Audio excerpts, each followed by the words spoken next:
"We're going tomorrow, Mom. I've sold your beach house." But what she didn't know was, I stared at my daughter-in-law Jennifer through the phone screen, her perfectly manicured nails tapping against her designer coffee cup. "We're going tomorrow, Mom. I've sold your beach house." The words came out so casually, like she was telling me about a dentist appointment. My son Marcus stood behind her, wouldn't even look at the camera. That's when I knew. That's when I decided to destroy her. See, what Jennifer didn't know was that sweet old Margaret, the struggling widow she'd been playing for 3 years, was about to rip her entire world apart. What she didn't know was that I'd been 10 steps ahead of her since day one. And what she definitely didn't know was that the beach house she thought she'd just sold, she never owned it, not even close. But I'm getting ahead of myself. Let me back up. 3 years ago, my husband David died. Pancreatic cancer. 42 years of marriage gone in 6 brutal months. Marcus was my rock during those dark days. Called every single day, visited every weekend, made sure I was eating, breathing, surviving. I was so wrapped up in grief I didn't notice when things shifted. When his calls went from daily to weekly. When his visits dried up completely. When my son started looking at me like I was a problem to solve, instead of his mother. Then came Jennifer. Marcus met her at some corporate networking thing. Showed me her picture with this proud smile. "Mom, she's incredible. She works in real estate, super successful, driven." Red flag number 1, but I was too heartbroken to see it. She was gorgeous, I'll give her that. Blonde hair, legs for days, smile that could convince you to buy swampland. At their wedding, I wore the ugly lavender dress she picked out, smiled through her mother calling me the before picture, and wrote them a check for 50 grand because I wanted my boy happy. The mask slipped fast. 3 months after the wedding, I drove up for a surprise visit. Jennifer answered the door in workout clothes and her face pure irritation. "Oh, Margaret, we weren't expecting you." Not Mom, Margaret, like I was some random neighbor. Marcus appeared behind her, all flustered, explaining they had plans. "Maybe call first next time, sorry, Mom." I drove home with my stomach in knots. Then Thanksgiving happened. I'd hosted Thanksgiving at the beach house for 40 years. 40 years. Sacred family tradition. When I called to ask what time they'd arrive, Jennifer picked up Marcus's phone. "Actually, Margaret, we're doing Thanksgiving with my family this year. Marcus needs to network with people who matter. Your little beach thing doesn't fit our lifestyle." Click. She hung up on me. I spent Thanksgiving alone that year, crying into mashed potatoes I'd made for 3 people. The beach house felt haunted without David, without Marcus, without anyone. But the red flags kept coming bigger and bloodier. Year 2 of their marriage, Jennifer started asking for money. "Always for Marcus," she said. "Marcus really needs a new car, we're tight this month." $20,000. "We're redoing the kitchen, you know how important entertaining is for his career." 35,000. "We're thinking about kids, soon need a bigger house." 50,000 for a down payment. Every request came with the unspoken threat, pay up or lose your son completely. And like an idiot desperate to stay connected to my only child, I paid. Every single time. My 70th birthday was when I finally woke up. I invited them for dinner.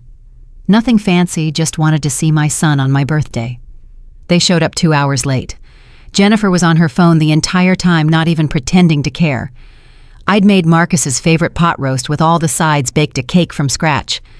Jennifer looked at the food like I'd served her roadkill. "Ah, red meat, Margaret. We're basically vegetarian now. Don't you pay attention?" "Come on, Marcus, we have that thing." That thing was drinks with her friends. They left before I could cut the cake. Marcus hugged me at the door, and God, he felt so thin, so hollow. "Sorry, Mom. Happy birthday. Love you." But he still left. I sat in the dark that night, untouched birthday cake on the counter, and something inside me just snapped. I was done being the convenient ATM, done being the burden, done watching my son disappear into this woman's claws. But I wasn't going to cry about it. I was going to war. First move, I stopped offering money. When Jennifer called with her usual demands, I'd sigh. "Oh, sweetie, times are really tight. I'm worried about my own retirement. I think I've been too generous, need to be more careful." Her response was instant venom. Seriously, Margaret, after everything Marcus does for you, he calls you, he visits, he deals with your constant neediness. You're so selfish. But I held the line. The calls became less frequent. Good. Let her show me who she really was. Second move, I hired a private investigator. Tom Chen was ex-police, sharp as hell, discreet as a shadow. I told him everything, showed him every check I'd written, every cruel comment, every red flag. I need to know who my daughter-in-law really is. I need ammunition. Tom looked at me with something like respect. I'll get you answers, Mrs. Morrison. 3 months later, Tom handed me a file that made my blood freeze. Jennifer wasn't just ambitious. She was a professional con artist. She'd done this before in Florida. Targeted a widower, convinced him to sign over his house, then disappeared with his life savings. The case settled out of court records sealed, but Tom had connections. She'd researched Marcus online after David died, found out about the beach house, positioned herself at that corporate event where they randomly met. She'd hunted my son like prey. But wait, it gets worse. Jennifer was having an affair with her real estate broker, Derek Vaughn. 8 months of hotel rooms and secret weekends, while Marcus worked himself to death to afford her lifestyle.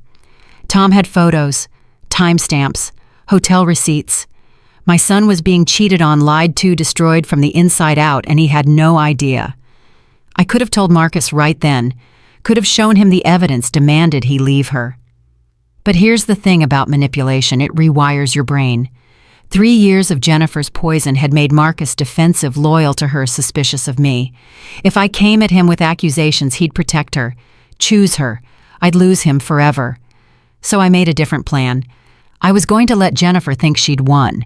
Let her get so confident, so overextended that when I pulled the rug out, she'd have nowhere to land. I was going to give her exactly enough rope to hang herself. That's when I started playing poor. I stopped maintaining the beach house.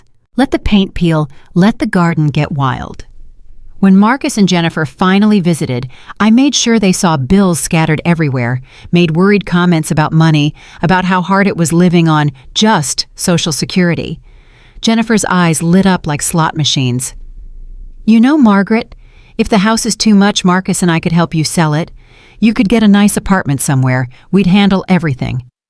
I acted grateful, confused, elderly, watched her practically drool thinking about those commission fees. Over the next 6 months, I crafted the perfect illusion, drove my old Honda instead of the Mercedes in storage, wore the same 3 outfits on repeat, served cheap wine and store-brand crackers, sighed about medical bills that didn't exist. Jennifer ate it up. Her contempt grew with every visit. She stopped using my name entirely. I became your mother to Marcus, or worse, the old burden, when she thought I was out of earshot. Then 8 months ago, Marcus called. Mom, we need to talk about the beach house. My heart dropped, but I kept my voice steady. What about it, honey? Jennifer and I think it's time to sell. You're not getting younger. The maintenance is too much, the property taxes. We could get 2, maybe 3 million. You'd be set for life. And honestly, we really need help with a down payment. Jennifer found this incredible place in Newport Beach. There it was. The ask, the con, the end game. Let me think about it, I said softly, like a confused old woman. Then I called my lawyer. Robert Morrison had been David's best friend for 30 years. When I told him what was happening, he went red with rage. Margaret, say the word and I'll destroy her. Injunction, exposure, prosecution, everything. Not yet, I said. I need her to show Marcus who she is. He won't believe it from me. He has to see it himself. Robert nodded slowly. What do you need? Set a trap. Here's what Robert did. He created a fake deed transfer, making it look like I'd signed the beach house over to Marcus 3 years ago, right after David died. Filed it with the county with a deliberate flaw that would invalidate it in court. Then he casually mentioned it to someone in real estate, knowing the gossip would reach Jennifer. 3 weeks later, she called, voice dripping with fake sweetness. Margaret, I was doing some research and found the deed transfer in the county records. You signed the house over to Marcus after David passed. Did you forget? It's okay, it happens at your age. The good news is Marcus can sell whenever he wants, and we can really help you out. I played confused, grateful, senile. Oh my, did I sign something those months after David are such a blur? Are you sure? She assured me she was sure, condescension thick in her voice. Don't worry, they'd handle everything. I hung up and smiled. The trap was set. Jennifer moved fast after that. Listed the house with Derek's brokerage, obviously. Brought buyers through while I was visiting friends.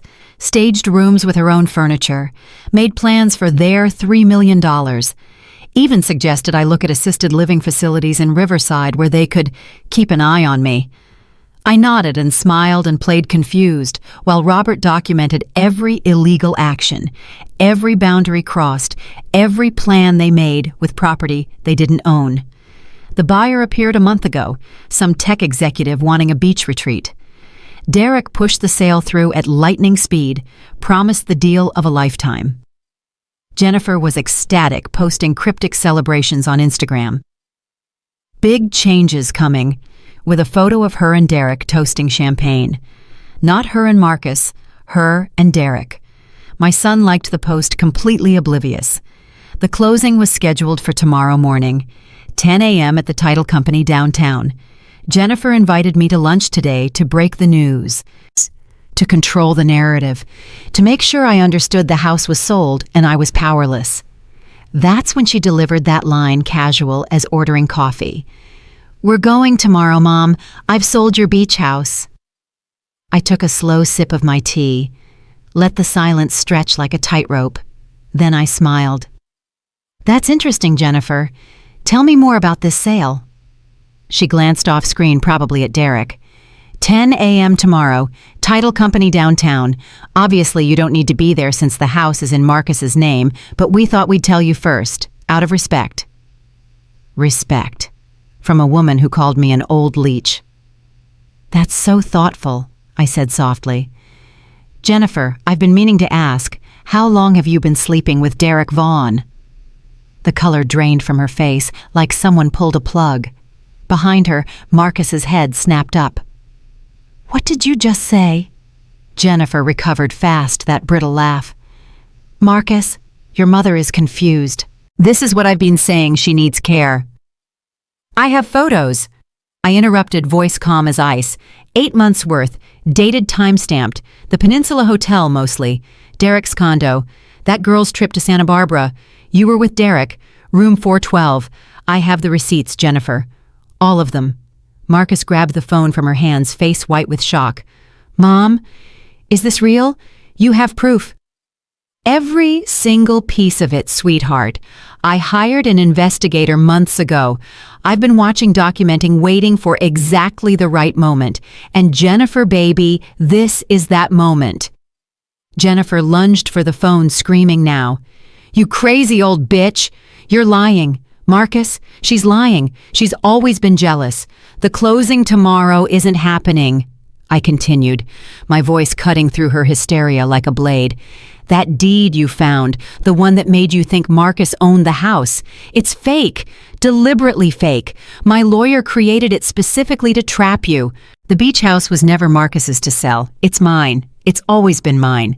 Every showing you did, every buyer you contacted, every authorization you forged. That's fraud, Jennifer. Felony fraud. I could have you arrested right now." The silence was deafening. Marcus's face crumbled as reality crashed over him. Jennifer looked like a cornered animal, eyes darting, calculating her next escape. "Here's what happens next," I said, voice hardening. "You call Derek right now and cancel that closing. Tell him there's been a mistake, the property isn't for sale. Then you pack your things and get out of my son's house, tonight. You sign whatever divorce papers Marcus's lawyer draws up quietly, without contest, taking only what you brought to the marriage. If you do these things, I won't press charges. I won't expose you publicly. You can slither away to your next victim. And if I don't, pure venom, then I bury you. I press charges for fraud, identity theft, forgery, everything. I make sure every real estate board in California knows your name and your con in Florida. I'll expose you so completely you'll never work again. I'll make your life a living hell, Jennifer, and unlike you, I actually have the resources to do it. $40 million worth of resources, to be specific. Yeah, you didn't know about that, did you? David sold his software company 2 years before he died. $40 million. You've been playing for pocket change, sweetheart, and you didn't even know it. Jennifer's face went from white to gray. Marcus made a sound like he'd been punched in the gut. The beach house you tried to steal that's barely a fraction of David's estate. The struggling widow you thought you were conning. She's richer than you ever dreamed. Every dollar you took from me, every manipulation, every cruel word, I let it happen because I was building a case. And now I have you completely. So what's it going to be? Jennifer, walk away quietly or get destroyed publicly. Your choice. You have 30 seconds. Jennifer's mask shattered completely. The beautiful, charming real estate agent disappeared, replaced by cold calculation and rage. She looked at me through the screen with pure hatred. You'll regret this, Margaret. No, I said softly. I really won't. Goodbye, Jennifer. Marcus baby, come home. It's time. I ended the call and sat in the sudden silence of my kitchen. My hands were shaking, adrenaline flooding my system. The afternoon sun caught dust motes in golden light, the same light that had filled this house for 40 years. David's house, our house, safe now, protected. My phone rang 30 seconds later. Marcus' voice destroyed. Mom, I'm so sorry. I'm so fucking sorry. Come home, I said gently. Just come home. He arrived 3 hours later looking hollow and broken, collapsed into my arms like he was 7 years old again, sobbing against my shoulder. We stood in the doorway as the sun set over the Pacific, and I held my son while he grieved the death of his marriage and the person he'd been. That night we sat on the porch until 3 a.m. Marcus told me everything. How Jennifer had isolated him from his friends, how she'd convinced him I was becoming a burden, how guilty he'd felt that he couldn't help me more financially, how she'd racked up secret credit card debt in his name, promising the beach house sale would fix everything. He cried when he talked about my birthday, about Thanksgiving, about all the times he'd chosen her over me and hated himself for it. I thought you were really struggling, Mom. I felt like such a failure. I couldn't even take care of my own mother. His voice broke completely. You were being manipulated by a professional con artist, I said firmly. That's not your fault. That's hers. You loved someone. That's not a crime. She's the criminal here, not you. How did you know? When did you realize? I thought about that moment, that exact second when everything clicked. Your birthday last year. You called me at midnight because Jennifer had forgotten. She'd thrown herself a party, a just because party, and didn't remember it was your birthday until you mentioned it. You laughed it off, said birthdays didn't matter. But I heard the hurt underneath. I realized you'd become so used to being an afterthought in your own marriage that you'd stopped expecting better. That's when I knew I had to act. The money, he said quietly. There's really 42 million now, actually. Investments. Your father was brilliant with money. We lived modestly because that's who we were, not because we had to. He wanted you to build your own success, not coast on his. But he also left trusts for you, for your future children, managed by Robert. I never told you, because David didn't want money to define you, or make you a target. Like it made you a target. Like it made me a target, I agreed. But it also gave me the weapons to fight back. I could afford Tom. I could afford Robert. I could afford to wait to plan to strike at exactly the right moment. Your father's legacy protected us both. Marcus was quiet for a long time, staring at the moonlight on water. What happens now? Now you heal. You divorce Jennifer cleanly. You rebuild yourself, and you stop feeling guilty for being human. We all make mistakes, baby. What matters is what we do after. The next morning, exactly when the closing would have happened, Robert called. Jennifer contacted Derek. Closings canceled. Derek's furious, threatening lawsuits, but I sent him a letter explaining his options. He went very quiet, very fast. Robert paused. Jennifer moved out last night, left divorce papers on Marcus's kitchen counter. Looks like she had them ready to go. Women like her always have an exit strategy, I said. There's one more thing, Robert added. I did some more digging after your call yesterday. Jennifer's Florida con. It wasn't her first. She's got a pattern going back 10 years. Texas, Arizona, Florida, now California. She targets widowers or their children, gets close extracts, assets, disappears. You're the first person who's ever outplayed her. Good, I said coldly. Let her remember that. Let her remember that she looked at Margaret Morrison and thought she saw an easy mark, and instead found someone who destroyed her completely. The divorce finalized 3 months later. Quick, quiet, exactly as I'd demanded. Jennifer signed everything without a fight, knowing exposure would destroy her. She left California completely. Last Tom heard she was in Arizona working at a car dealership, her real estate career in ashes. Marcus moved back into the beach house temporarily. He needed the comfort of home, the sound of waves, the memories of his father. We spent those months rebuilding our relationship brick by brick. He went to therapy, worked through the gaslighting and manipulation, learned to trust himself again. Slowly, the real Marcus emerged. He laughed more, saw his old friends, picked up hobbies Jennifer had convinced him to abandon, got color back in his face. 6 months after that video call, we were making dinner together when Marcus suddenly stopped chopping vegetables. "Mom, I need to say something." I braced myself. "Okay. Thank you for not giving up on me. Thank you for being smarter than I was. Thank you for protecting Dad's legacy and our home, and me, even when I didn't deserve it, even when I chose her over you. I don't know if I can ever make that up to you." I took his hands in mine. "Marcus, you don't have to make anything up to me. You're my son. I would burn down the world for you. What Jennifer did, that's on her, not you. You were loyal and loving. Those are good qualities. Don't let her twist them into something shameful." He pulled me into a hug, and we stood there while the chicken sizzled and the sun set and life slowly became normal again. But I wasn't done. Not quite. I called Robert the next day. "I want to set up a foundation for people who've been victims of financial elder abuse, legal resources, investigators, counseling, everything I had access to. I want other people to have those weapons too." Robert was quiet, then his voice came back warm. "David would love that, Margaret. What do you want to call it?"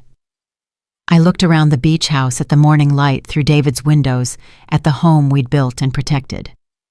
The Morrison Legacy Foundation, because David's legacy isn't just money, it's justice, it's family, it's making sure good people win sometimes. The foundation launched 6 months later. We helped elderly parents dealing with predatory children. We provided resources to people gaslit and stolen from.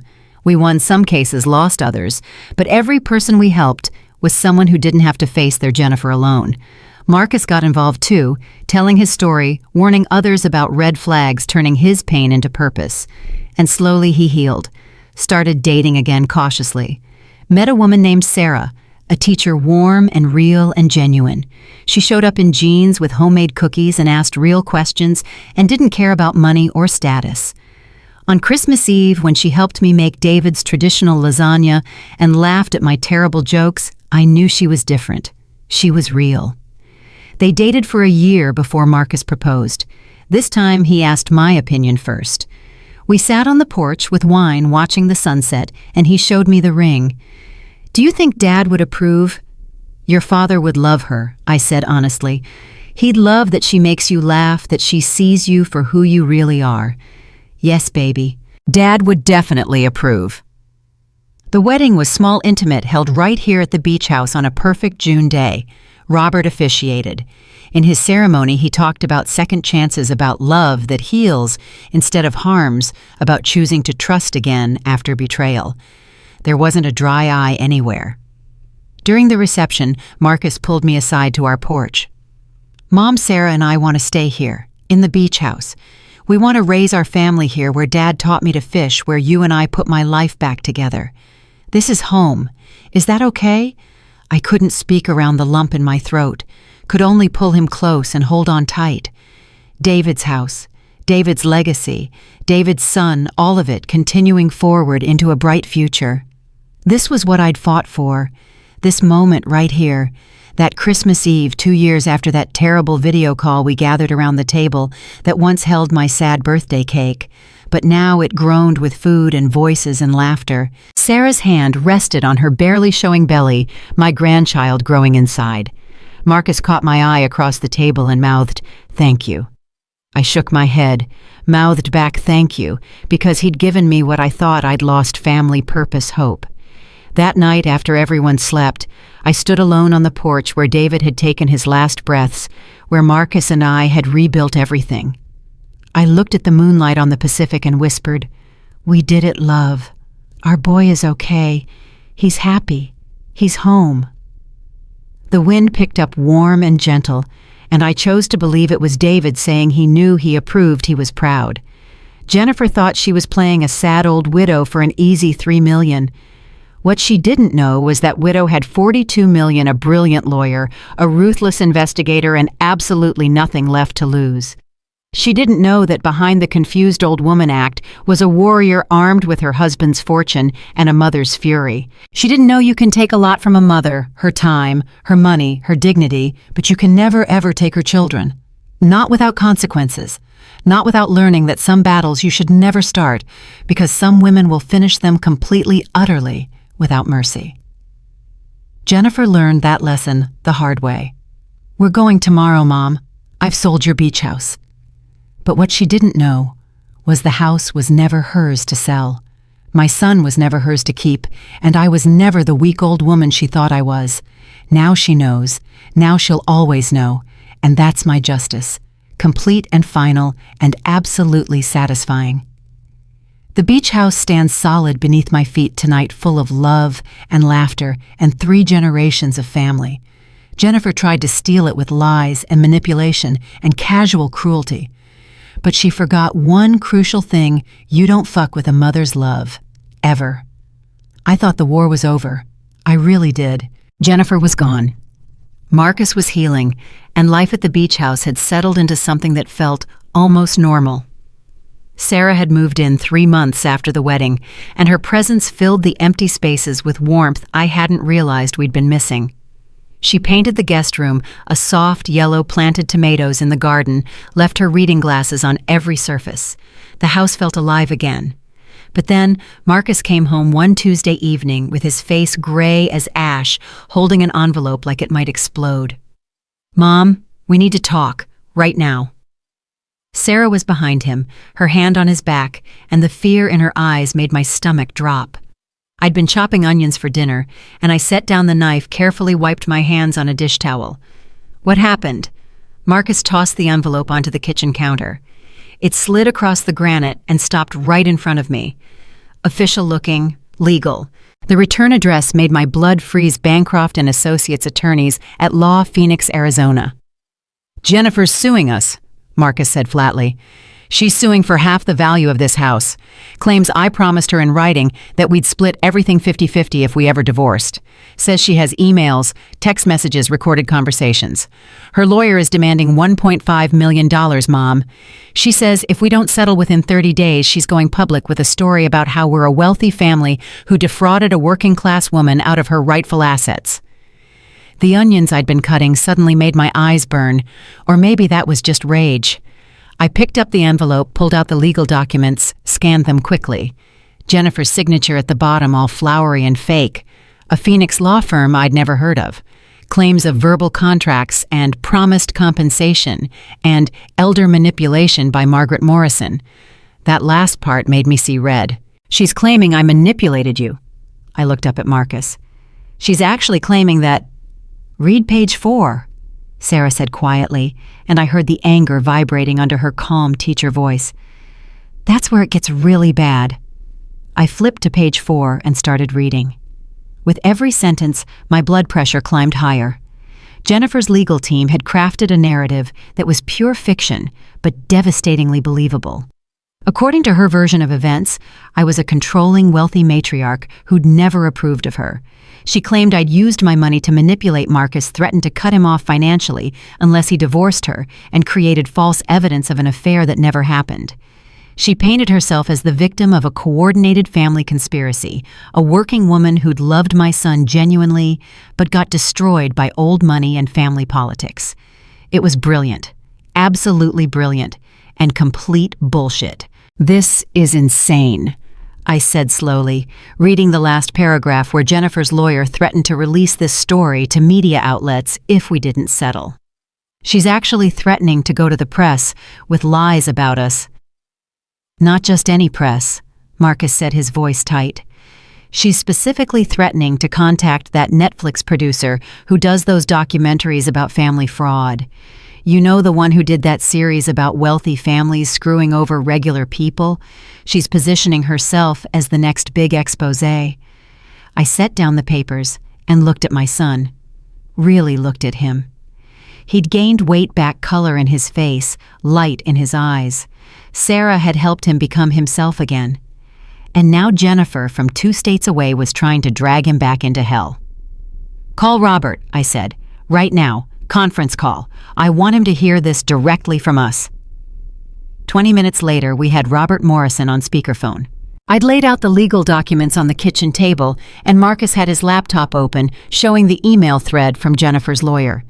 Robert listened in silence as we explained everything, and I could practically hear his blood pressure rising through the phone line. "This is extortion," Robert said, finally, his lawyer voice cold and sharp. "Pure and simple. She's threatening reputational harm unless you pay her off. That's criminal." "Can she actually win?"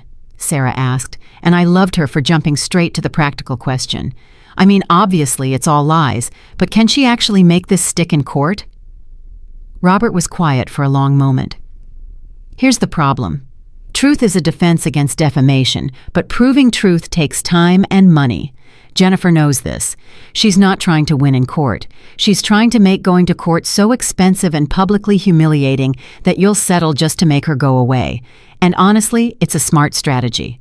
If this goes to trial, even if you win the media attention alone, could be devastating. Your foundation, Margaret, your reputation, Marcus's career, all of it gets dragged through the mud while we fight." "So what do we do?" Marcus's voice cracked slightly. "We just pay her, let her win." "Absolutely not," I said firmly. "Robert, there has to be another way. We have evidence. We have Tom's investigation. We have the photos of her affair. We have documentation of her con in Florida. We have everything." "Which is why I don't understand this move," Robert said slowly, and I could hear him thinking through the phone. "Jennifer knows we have evidence that would destroy her in court. She knows about Tom's investigation. She was there when you exposed her affair.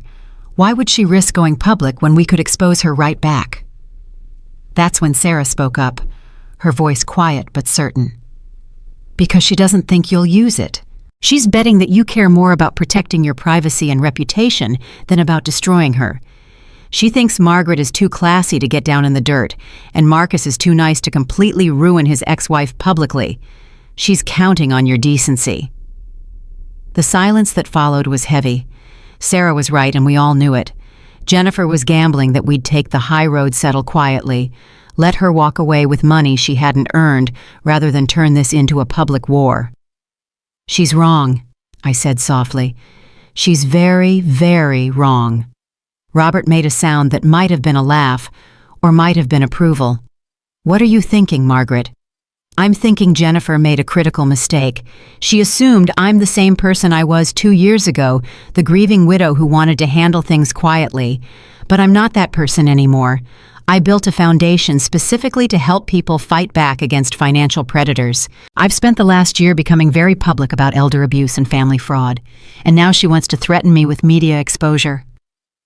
I felt a smile cross my face, cold and sharp. "Let's give her exactly what she's asking for. Let's go public. All of it."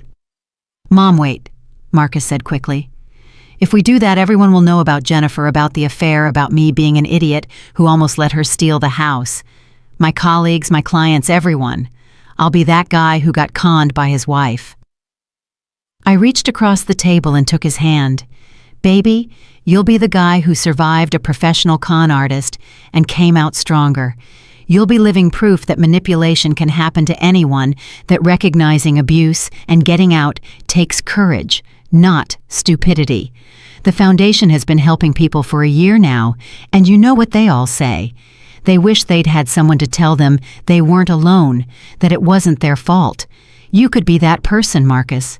You could help so many people by telling the truth. Sarah squeezed his other hand. She's right.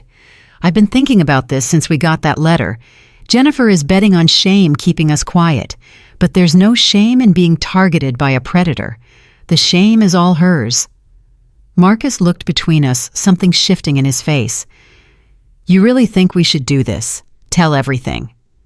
I think, Robert said through the phone, that we should call her bluff.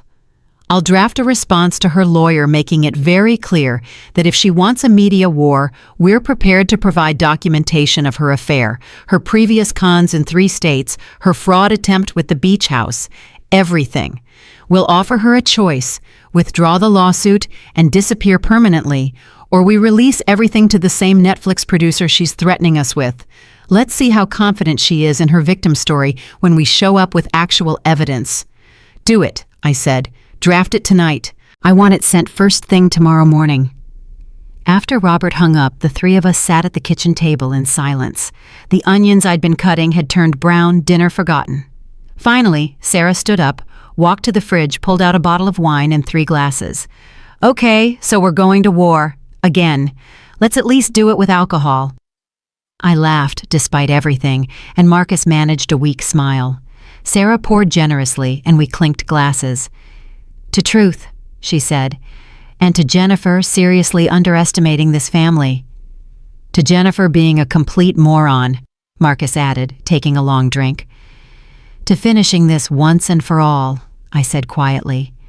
But even as we drank, even as we tried to be brave and confident, I felt the old fear creeping back. Jennifer had already stolen 3 years of my son's life. She'd already made him doubt himself, made him question his own judgment, made him feel weak and foolish. And now, just when he was finally healing, she was back to tear open old wounds. The cruelty of it made me physically ill. That night I couldn't sleep. I kept thinking about Marcus's face when he'd walked in with that envelope, the way all his color had drained away, the way his hands had shaken slightly. He'd worked so hard to rebuild himself, and Jennifer knew exactly how to knock him back down. Around 2 a.m., I gave up on sleep and went downstairs to make tea. Marcus was already there, sitting at the kitchen table in the dark, staring at his laptop screen. Can't sleep either? I asked softly, flipping on the small light over the stove. I've been reading about her, he said, not looking up from the screen. Jennifer. Everything I can find. Tom's original investigation, public records, everything. Mom, she's done this 5 times that we know of. 5 different men in 5 different states over 12 years. I'm number 5. I sat down next to him, looked at the screen. He'd created a whole spreadsheet. Names, dates, locations, estimated amount stolen. The pattern was clear and sickening. Jennifer would target recently widowed men or their children, get close, extract everything she could, then disappear before anyone could build a legal case against her. The guy in Texas, number 3, he killed himself, Marcus said, his voice hollow. 2 months after she cleaned out his accounts and disappeared. His family found him in his garage. Jennifer had convinced him to take out a second mortgage on his house, told him they were investing in her business together. When she left, he lost everything. His kids tried to sue her but couldn't track her down. She'd used a fake name with him. Did you know that she uses different variations of her name? Jennifer Vaughn, Jenny Vaughn Smith, Jennifer V. Morrison. She married me using her legal name, but the others, she was someone else entirely. Marcus, I said gently, reaching for the laptop, you need to stop. This isn't healthy. No. He pulled the laptop away, eyes fierce. I need to see it. I need to understand exactly how bad this is, because that guy in Texas, that could have been me, Mom. If you hadn't stopped her, if you hadn't been smart enough to see through her, I could have been number 5 in more ways than one. She didn't just steal money. She destroyed lives, completely, and she's still out there doing it. The weight of that hung between us. He was right. We'd stopped Jennifer from destroying our family, but we hadn't actually stopped her. She'd just moved on to Arizona, probably already targeting someone new, already spinning her web. Robert's letter will stop her, I said, not entirely believing it myself. Will it really? Marcus looked at me, and I saw fear in his eyes. She's desperate enough to try this lawsuit, even knowing we have evidence against her. That means she's either completely delusional or she's got something we don't know about. Some ace up her sleeve, and that terrifies me, Mom. What if there's something we missed? What if she actually has fake text messages or emails that look real enough to create doubt? I didn't have an answer for that. Jennifer was a professional liar. If anyone could manufacture convincing evidence, it was her. The next morning, Robert's letter went out by email and certified mail. It was masterful, exactly what I'd expected from him.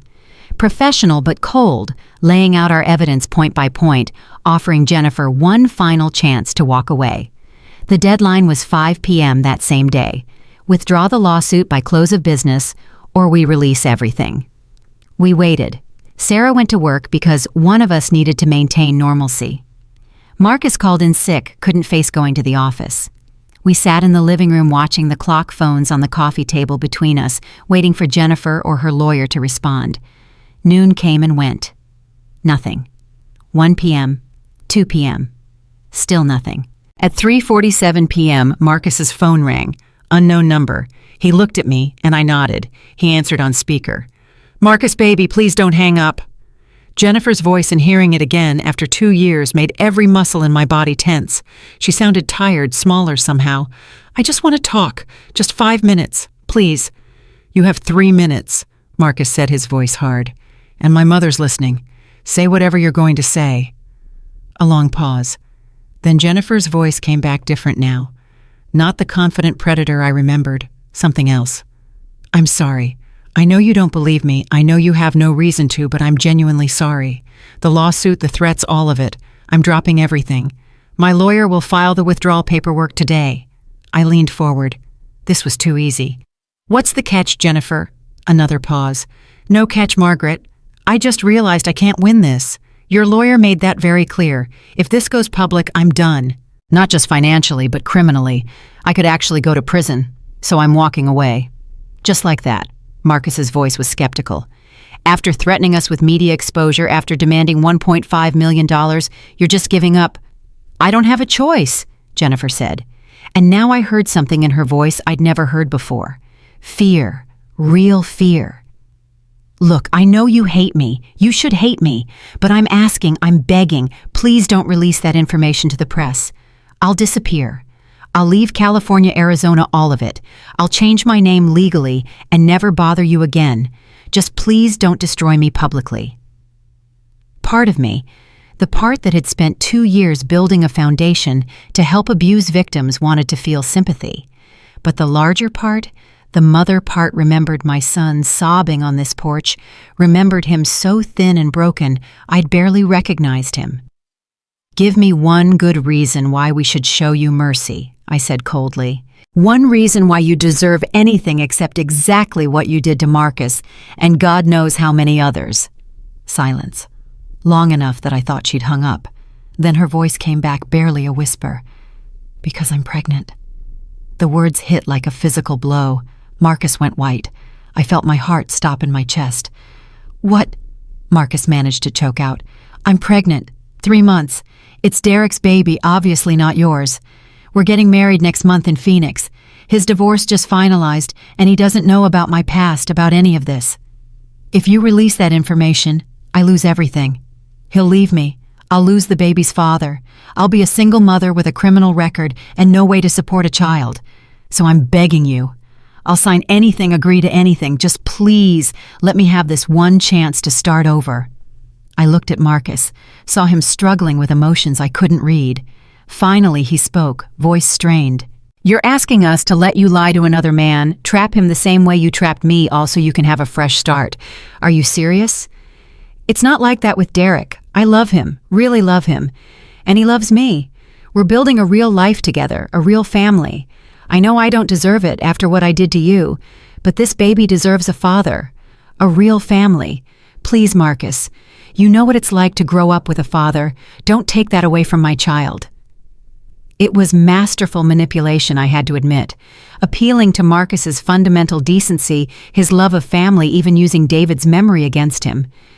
And I could see it working, see Marcus's face softening, see him starting to waver. "No," I said firmly before Marcus could speak. Absolutely not. Jennifer, you don't get to use an innocent baby as a shield for your crimes. If you really love this child, if you really want to give them a good life, then you come clean to Derek right now. Tell him the truth about who you are and what you've done. Let him make an informed choice about whether to stay with you. That's what real love looks like, not more lies. Margaret, please. I'm not finished. You have until 5 p.m. to withdraw your lawsuit, just like Robert's letter said. After that, we release everything. And I mean everything, Jennifer. Every con, every victim, every lie. The Netflix producer your lawyer threatened us with, I'll call her myself. I'll give her Tom's entire investigation file. I'll make you the poster child for family fraud. So you have a choice. Walk away clean right now or get exposed completely. The baby doesn't change anything. You're a monster, Jennifer hissed, the mask dropping completely. You're a vindictive old bitch who can't stand that I moved on, that I found happiness. This isn't about justice. This is about revenge. You're absolutely right, I said calmly. This is revenge. Revenge for what you did to my son. Revenge for the 3 years you stole from him. Revenge for every person you've conned and destroyed. And you know what? It feels amazing. 5 p.m. Jennifer, your choice. I reached over and ended the call. Marcus stared at me, shocked. Mom, she's pregnant. We can't. She's lying, I said flatly. Or she's telling the truth but using it as manipulation. Either way, it doesn't matter. Marcus, listen to me. If we back down now, if we let her use a pregnancy as leverage, what do you think she learns? She learns that she can always find an excuse, always find a way to make herself the victim, always escape consequences. And then she does this again, and the next Marcus or the next one after that, they don't have a mother with $40 million to protect them. They just get destroyed. But what if the baby is real? What if we ruin an innocent child's life? Sarah's voice came from the doorway. Neither of us had heard her come home. Then Derek deserves to know who he's having a child with. Marcus, your mom is right. If Jennifer is really pregnant, if she really wants what's best for that baby, she'll tell Derek the truth and let him decide. But she won't, because this is just another con, another story, another way to avoid consequences. Marcus looked between us, his face anguished. I don't know if I can do this. I don't know if I can be the person who destroys a pregnant woman, even if that woman is Jennifer. I took his face in my hands, made him look at me. You're not destroying her. She destroyed herself. All we're doing is telling the truth. And baby, if you can't do this, if this is too hard, then I'll do it for you. Robert and I will handle everything. You don't have to be involved at all. No, he said, finally pulling away and standing up. No, if we're doing this, I need to be part of it. She made me feel weak and stupid and useless for 3 years. I need to see this through. I need to take back that power. At 4:52 p.m., 8 minutes before the deadline, Jennifer's lawyer sent an email. The lawsuit was withdrawn with prejudice, meaning she could never refile. Jennifer agreed to a permanent restraining order, agreed to have no contact with Marcus or me ever again, agreed to everything. We'd won. Again. But it felt hollow somehow. Marcus went upstairs without a word. Sarah followed him, and I heard their low voices through the ceiling, her comforting him crying quietly. I sat alone in the living room as the sun set, thinking about Jennifer's claim of pregnancy, about Derek Vaughn, who had no idea what he was getting into, about the cycle of lies and manipulation that just kept spinning. Robert called at 6 p.m. It's over. She withdrew everything. We're done. Are we? I asked. She's in Arizona now, probably already targeting someone new. When does it actually end? When she gets arrested, Robert said bluntly. When she finally goes too far with someone who presses charges, or when she gets older and loses her looks and can't attract victims anymore. That's the truth, Margaret. People like Jennifer, they don't stop until they're forced to stop. Then we force her to stop, I said slowly, an idea forming. Robert, what if we don't keep this quiet? What if we go to that Netflix producer ourselves, not to expose Jennifer specifically, but to tell Marcus's story? to warn people about family fraud patterns. We don't have to use Jennifer's real name or show her face. We just tell the story, show the red flags, help people recognize the con before they're in too deep." Robert was quiet for a long moment. "That's actually brilliant. It's not defamation if you're telling your own story, and it helps people. Very on brand for the foundation." He paused. "But Marcus would have to agree. He'd have to be willing to go public." "Let me talk to him." I found Marcus and Sarah in their bedroom curled up together on the bed. Marcus's eyes were red but dry. Sarah was reading something on her phone. "There's something you should see," Sarah said, holding out her phone to me. It was a Facebook post from Derek Vaughn's page posted 2 hours ago. A photo of him and Jennifer, her hand on her stomach, both of them grinning at the camera. The caption read, "Thrilled to announce that Jennifer and I are expecting baby Vaughn arriving in 6 months, getting married next week in a small ceremony. Life is beautiful." So she'd told the truth about the pregnancy. That was unexpected. "I want to do it," Marcus said quietly. "The documentary or whatever. I want to tell the story. Not to destroy Jennifer specifically, but to help other people." Sarah's been showing me posts in support groups for abuse survivors. And Mom, there are so many people dealing with versions of Jennifer. So many people who feel stupid and ashamed. If telling my story helps even one person recognize the red flags earlier than I did, then it's worth it. I sat on the edge of their bed. "Are you sure once it's public you can't take it back?" "I'm sure. Actually, I've never been more sure of anything. Jennifer tried to make me feel weak, but surviving her, recognizing what she did, getting out, rebuilding my life with Sarah, that's not weakness, that's strength. And maybe it's time I started seeing it that way." 3 weeks later, we sat down for our first interview with the Netflix producer. Her name was Rebecca Chen, and she'd been making documentaries about financial fraud for 10 years. She listened to our story with intelligent eyes, taking notes, asking sharp questions. When we finished, she sat back and looked at all three of us.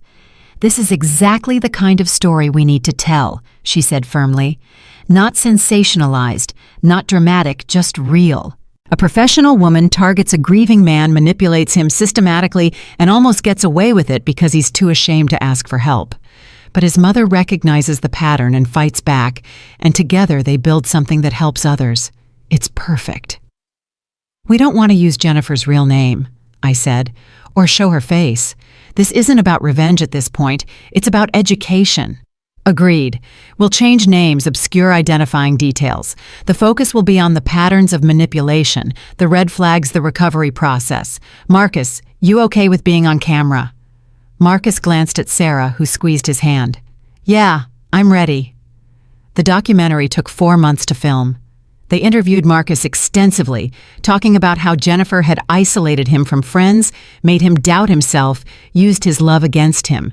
They interviewed me about recognizing the abuse, hiring the investigator, setting the trap. They interviewed people from the Morrison Legacy Foundation, other victims of family fraud, who'd found help and healing. Rebecca even found 2 of Jennifer's previous victims who agreed to speak anonymously, and their stories were chilling in how similar they were to Marcus's experience. When the documentary aired 6 months later, it exploded. Not in a sensational way, but in a deep, meaningful way. The Foundation's phone lines were flooded with calls from people recognizing their own situations. Marcus did interviews on morning shows talking about manipulation and recovery. Sarah started a support group specifically for partners of fraud victims. The story resonated because it was real, because Marcus wasn't ashamed anymore, because we'd turned something devastating into something helpful. 2 months after the documentary aired, I got a call from a detective in Phoenix. Jennifer had been arrested. Turned out Derek Vaughn had watched the documentary, recognized the patterns, did some digging, and found out about Jennifer's past. He'd pressed charges for fraud, providing evidence that she'd stolen money from his accounts. With Derek's testimony and our documentation from California, the Arizona DA built a case. Jennifer was facing multiple felony counts. The baby had been born by then, a girl. Derek got full custody after Jennifer's arrest, and last I heard, his family was helping him raise her. Jennifer took a plea deal, 3 years in prison, full restitution to all known victims. She'd be out by the time her daughter was 4, but Derek made it clear she'd never be part of their lives. I thought I'd feel triumphant when I heard about her arrest. Instead, I just felt tired. Justice had been served, but it had taken so much time, so much energy, so much pain. And there were still more Jennifers out there, still more families getting destroyed. But then Marcus called me from the foundation office, excited. "Mom, you won't believe this. We got a call from a woman in Oregon. She recognized the patterns from the documentary, realized her new boyfriend was exhibiting the same red flags. She got out before he could take anything from her. She said, 'Our story saved her.' And that's when I finally felt it. Not triumph, not revenge, but something better. Purpose. We'd taken the worst thing that happened to our family and turned it into something that actually helped people. Jennifer had tried to destroy us and ended up making us stronger. That night, the whole family gathered at the beach house for dinner. Marcus and Sarah, their daughter Emma, who was 2 years old now, Robert and his wife, even Tom, the investigator who'd become a friend. We ate David's famous lasagna recipe, drank too much wine, watched Emma toddle around on the deck chasing seagulls. Marcus found me later on the porch, our spot watching the sunset. He didn't say anything, just stood next to me, shoulder to shoulder, looking at the same ocean his father had loved. "Dad would be proud," he said finally. "Of all of it. The foundation, the documentary, how we fought back. He'd be proud of you, most of all." "He'd be proud of you," I corrected, "for surviving, for speaking up, for turning pain into purpose. I learned that from you." We stood in comfortable silence as the sun sank lower, painting the sky in shades of orange and gold. Inside the house, I could hear Sarah laughing at something Robert said, could hear Emma squealing with delight. The beach house was full of life and love and family again, exactly as it should be. Jennifer had tried to take this from us. She'd almost succeeded, but we'd fought back, and we'd won, and we'd built something meaningful from the ashes of what she'd tried to destroy. The war was finally over, and this time I knew it was really truly finished. I thought peace would last longer than 18 months. I really did. But the universe has a twisted sense of humor, and apparently our family hadn't suffered enough yet. It started with a phone call on a Thursday morning. I was in the foundation office reviewing applications for legal assistance when my personal cell rang. Unknown number, but the area code was local. I almost didn't answer. "Mrs. Morrison." A woman's voice, young, nervous. "My name is Amanda Vaughn. I'm Derek Vaughn's sister. We need to talk about Jennifer." My blood went cold. "Jennifer's in prison. What could we possibly need to talk about? She's getting out early, next week. Good behavior overcrowding some deal her lawyer worked out. She only served 18 months of a 3-year sentence. And Mrs. Morrison, she's been writing letters. To Derek, to me, to our parents, saying she's changed, that she's found God, that she wants to be part of her daughter's life." I closed my eyes, felt the familiar rage building. "Tell me Derek isn't considering this." "He's not. Derek wants nothing to do with her.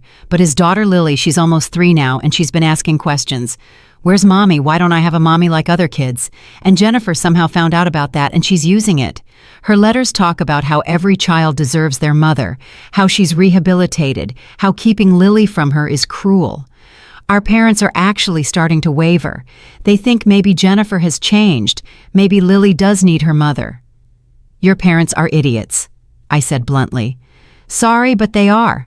Jennifer doesn't change. She adapts. She finds new angles. This is just her next con." "I know that. Derek knows that. But we're worried she's going to file for custody when she gets out. She has rights as Lily's biological mother, and if she's really changed, if she can prove she's stable and reformed, a judge might actually give her visitation. Or worse." I stood up, started pacing. "What do you need from me? Help, advice, something. You beat her once, completely. We thought we had too, but now she's coming back, and I'm terrified we're not ready. Derek is barely holding it together. He's been sober for 2 years, been an amazing father, built a whole life for Lily. If Jennifer gets her hooks back in, if she destroys him again, I don't think he survives it this time." I made a decision in about 3 seconds. "Give me your email. I'm sending you everything we have on Jennifer. Every document, every piece of evidence, everything Tom Chen's investigation uncovered. You show that to Derek's lawyer. You build a case for why Jennifer should never have access to that child, and Amanda tell Derek to call me. We need to coordinate. 2 hours later, I was on a conference call with Derek Vaughn, Amanda, their parents, and Derek's attorney. Derek sounded hollow, exhausted, defeated before the fight even started. I appreciate your help, Mrs. Morrison, but I don't know if it matters. Jennifer's lawyer already filed preliminary paperwork for custody evaluation. She's claiming she's been clean for 18 months, participated in every prison program available, has a job lined up, found housing. On paper, she looks like a reformed success story. On paper is exactly right, I said firmly. It's a performance. Derek, I know you're tired. I know you want this to be over, but you cannot let Jennifer near that child. Not supervised visits, not phone calls, nothing. She will use Lily the same way she used Marcus, the same way she used you. That little girl will become her next victim. How do I prove that, though? How do I prove someone's intent? Her lawyer will say, people deserve second chances, that she's paid her debt to society, that rehabilitation is real. How do I fight that? By showing pattern behavior, Robert's voice cut in. He'd been listening silently, but now he was in full lawyer mode. Derek, Margaret is right. Jennifer has a documented pattern spanning over a decade. 5 victims before you, probably more we don't know about. Each time she served minimal consequences, if any, and each time she moved on to a new target.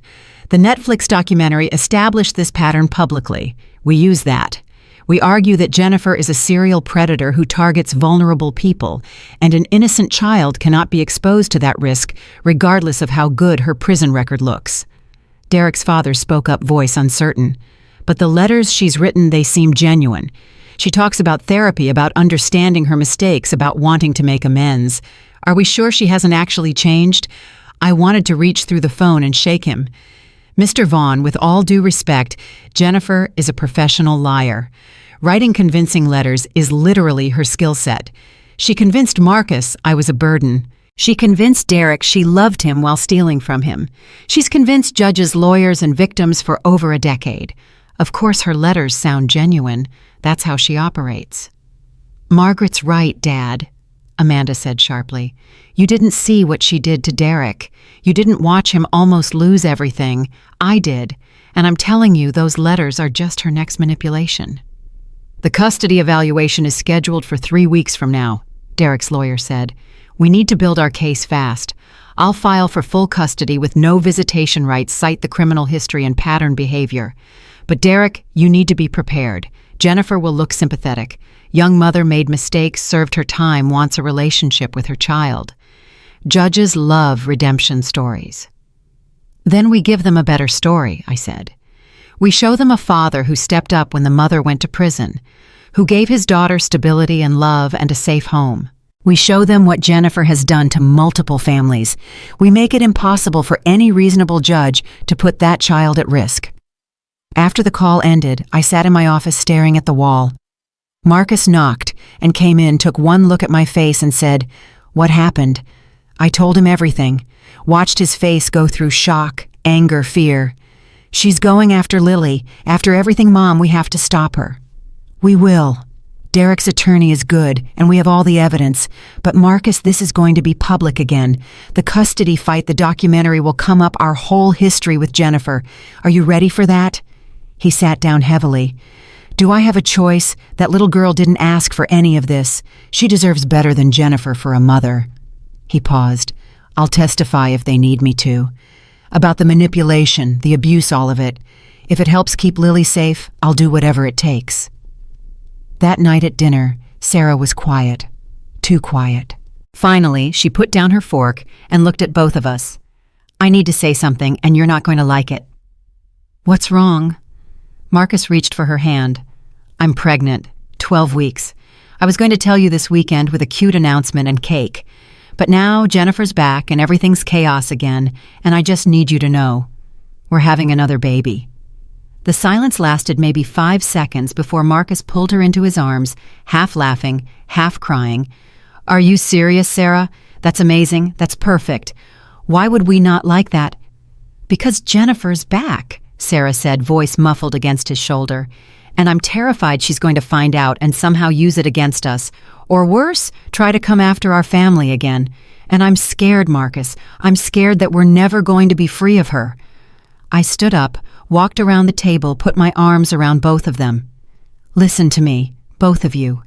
Jennifer does not get to steal your joy. She doesn't get to make you afraid to celebrate your own family. Yes, she's back. Yes, we have to deal with her again. But we beat her before, and we'll beat her again. And this time, she's not just fighting us. She's fighting Derek, Amanda, their whole family, and every single person who saw that documentary and knows exactly what she is." The custody evaluation happened on a cold Tuesday morning in a Phoenix courthouse. I flew out with Marcus Robert and Tom Chen. Derek's legal team had requested permission for us to provide testimony about Jennifer's history, and the judge had allowed it. When we walked into that courthouse, I felt like I was going to war again. Jennifer was already there. I saw her across the courthouse lobby and almost didn't recognize her. Prison had changed her physically. She was thinner, harder somehow, her blonde hair darker and cut short. But her eyes, when they met mine, had the same cold calculation I remembered. She smiled, actually smiled at me like we were old friends meeting for coffee. "Margaret, Marcus, what a surprise seeing you here." "Cut the bullshit, Jennifer," Marcus said flatly. "We're here to make sure you never get near that little girl." "That little girl is my daughter. I have rights." "You have nothing," I said coldly. "You gave up your rights when you went to prison for fraud, when you destroyed multiple families, when you proved you're incapable of putting anyone's needs before your own." Jennifer's smile didn't waver. "I've changed. Prison changed me. I found faith. I got sober. I took every class they offered. I'm not the person I was." "You're exactly the person you were," Tom Chen said quietly, speaking for the first time. "I've been tracking you, Jennifer, the whole time you were in prison.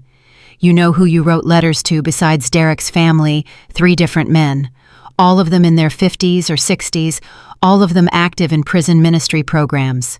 You were already setting up your next targets before you even got released." Jennifer's smile finally cracked. "That's harassment. You can't prove anything." "I can prove you sent 73 letters to men you met through prison ministry programs. I can prove you researched their backgrounds, their financial situations. I have copies of every letter where you talked about needing help, getting back on your feet, about how hard it is for a single mother. You were running your con from inside a prison cell, so don't tell us you've changed."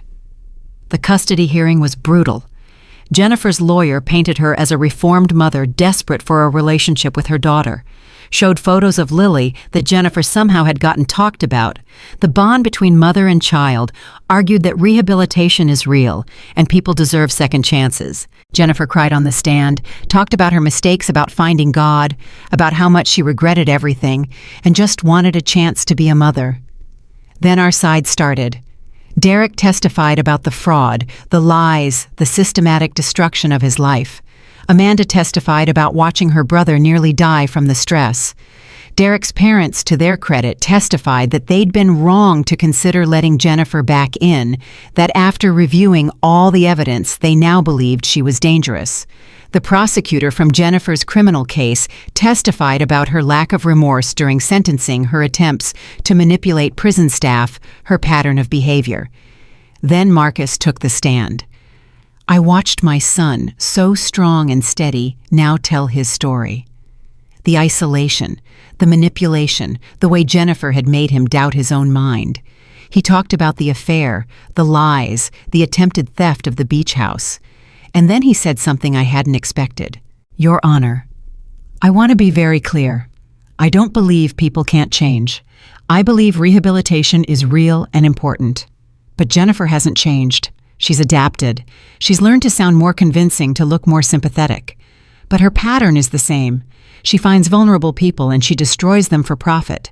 And now she wants access to a 3-year-old child who can't protect herself, who can't recognize manipulation.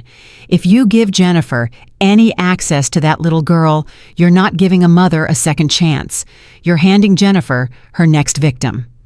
The judge took a week to decide. That week was hell. Derek called every day, anxious, terrified. Sarah had morning sickness and stress made it worse. Marcus couldn't sleep. I threw myself into foundation work, helping other families fight their own battles, trying not to think about what would happen if we lost. The ruling came down on a Friday afternoon. Derek called me, voice shaking.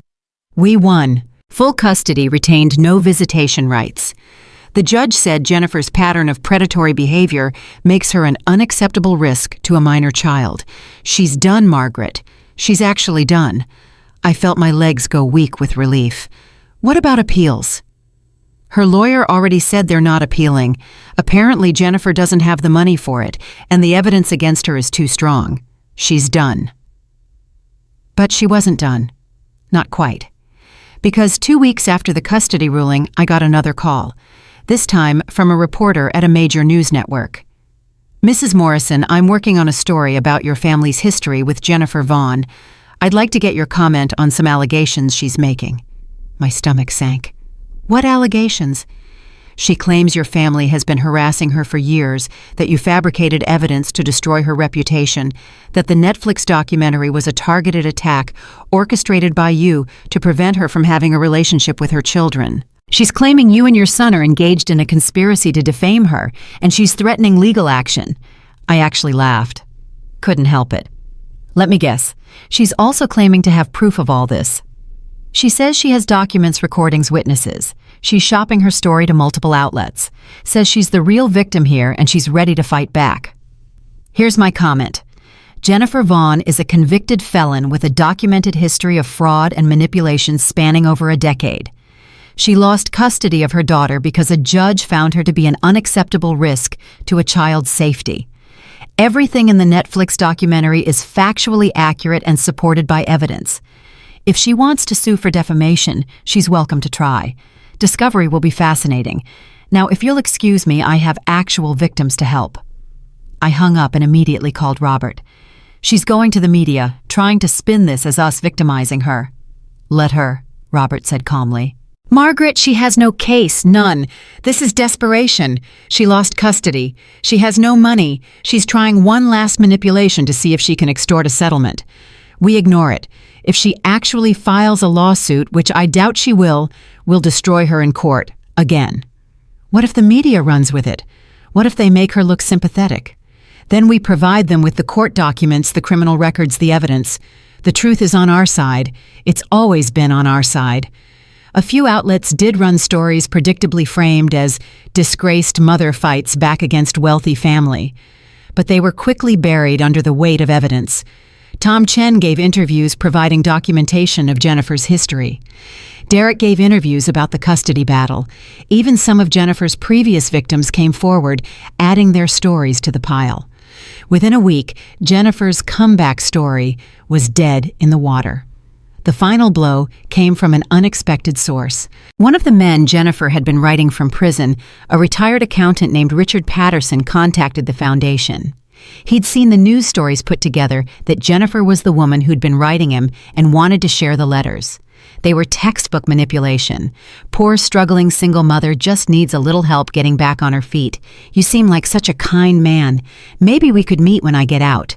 Classic Jennifer. We forwarded everything to the Arizona Parole Board.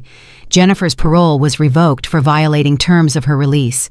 She went back to prison to serve out her remaining sentence.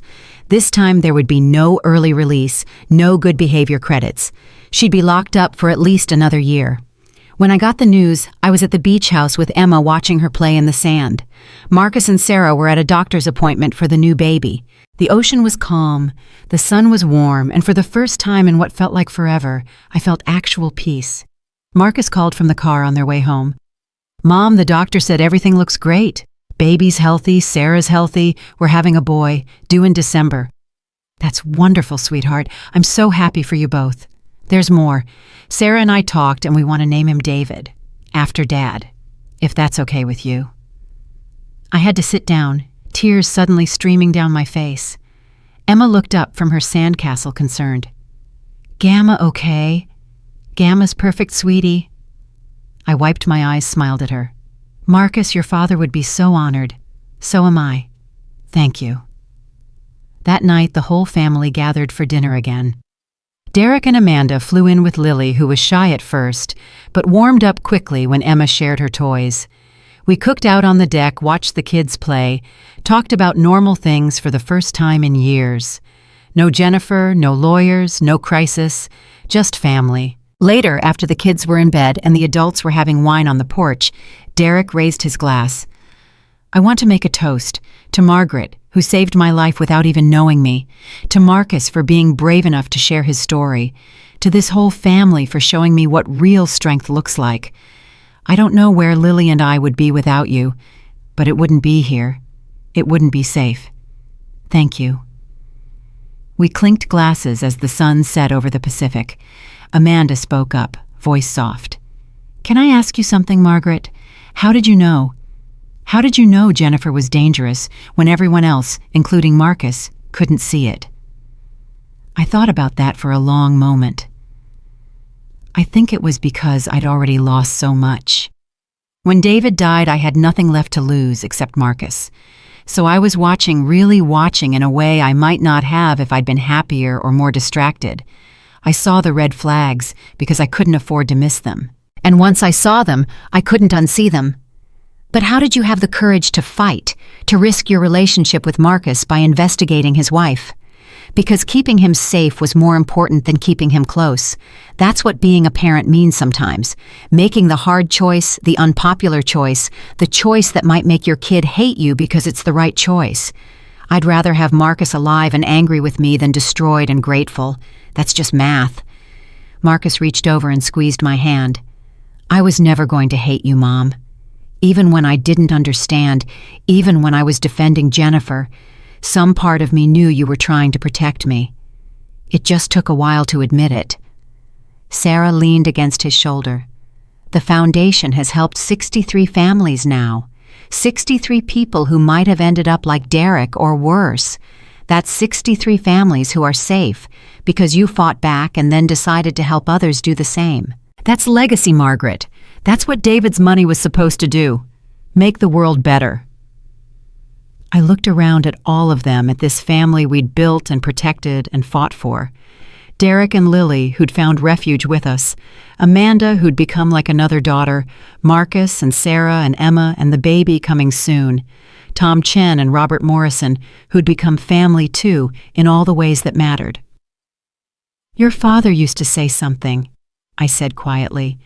He'd say, "The purpose of wealth isn't to make your life easier, it's to make your choices clearer." We had the money to fight Jennifer, to hire investigators and lawyers to wait her out and trap her. Most people don't have that luxury. They just get destroyed and move on because they don't have options. So yes, we built the foundation. We help people. But more than that, we show them they have choices. They can fight back. They can win. "Jennifer's going to get out eventually," Amanda said. "Even with the parole violation, she'll be out in another year or so. What happens then?" "Then she gets out," I said simply. "And maybe she really does change, though I doubt it. Or maybe she finds another victim. But that victim will have resources now. They'll have the documentary, the foundation, the knowledge that they're not alone. We can't save everyone, Amanda, but we can make it a lot harder for people like Jennifer to win." Later that night, after everyone had gone to bed, I stood alone on the deck one more time. This spot, this exact spot, where David and I had spent so many evenings, where I'd held him as he died, where Marcus had sobbed after Jennifer's betrayal, where we'd made plans and fought battles and slowly, painfully rebuilt our lives. The beach house stood solid beneath my feet. David's house, our house, the house Jennifer had tried to steal and failed. It was more than just wood and nails and ocean views. It was proof that love was stronger than manipulation, that family was stronger than greed, that patient rage and careful planning could defeat even the most skilled con artist.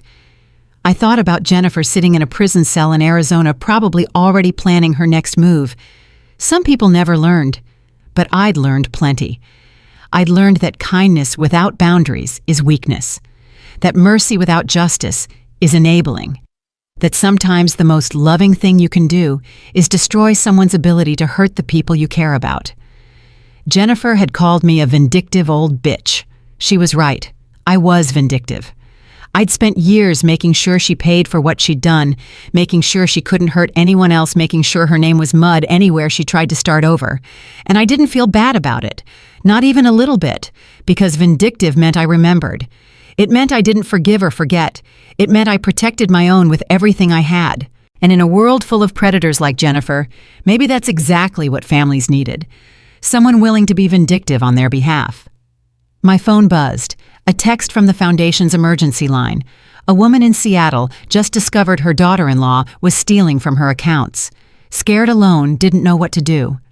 I read the message and felt that familiar fire ignite in my chest. Here we go again. I texted back immediately.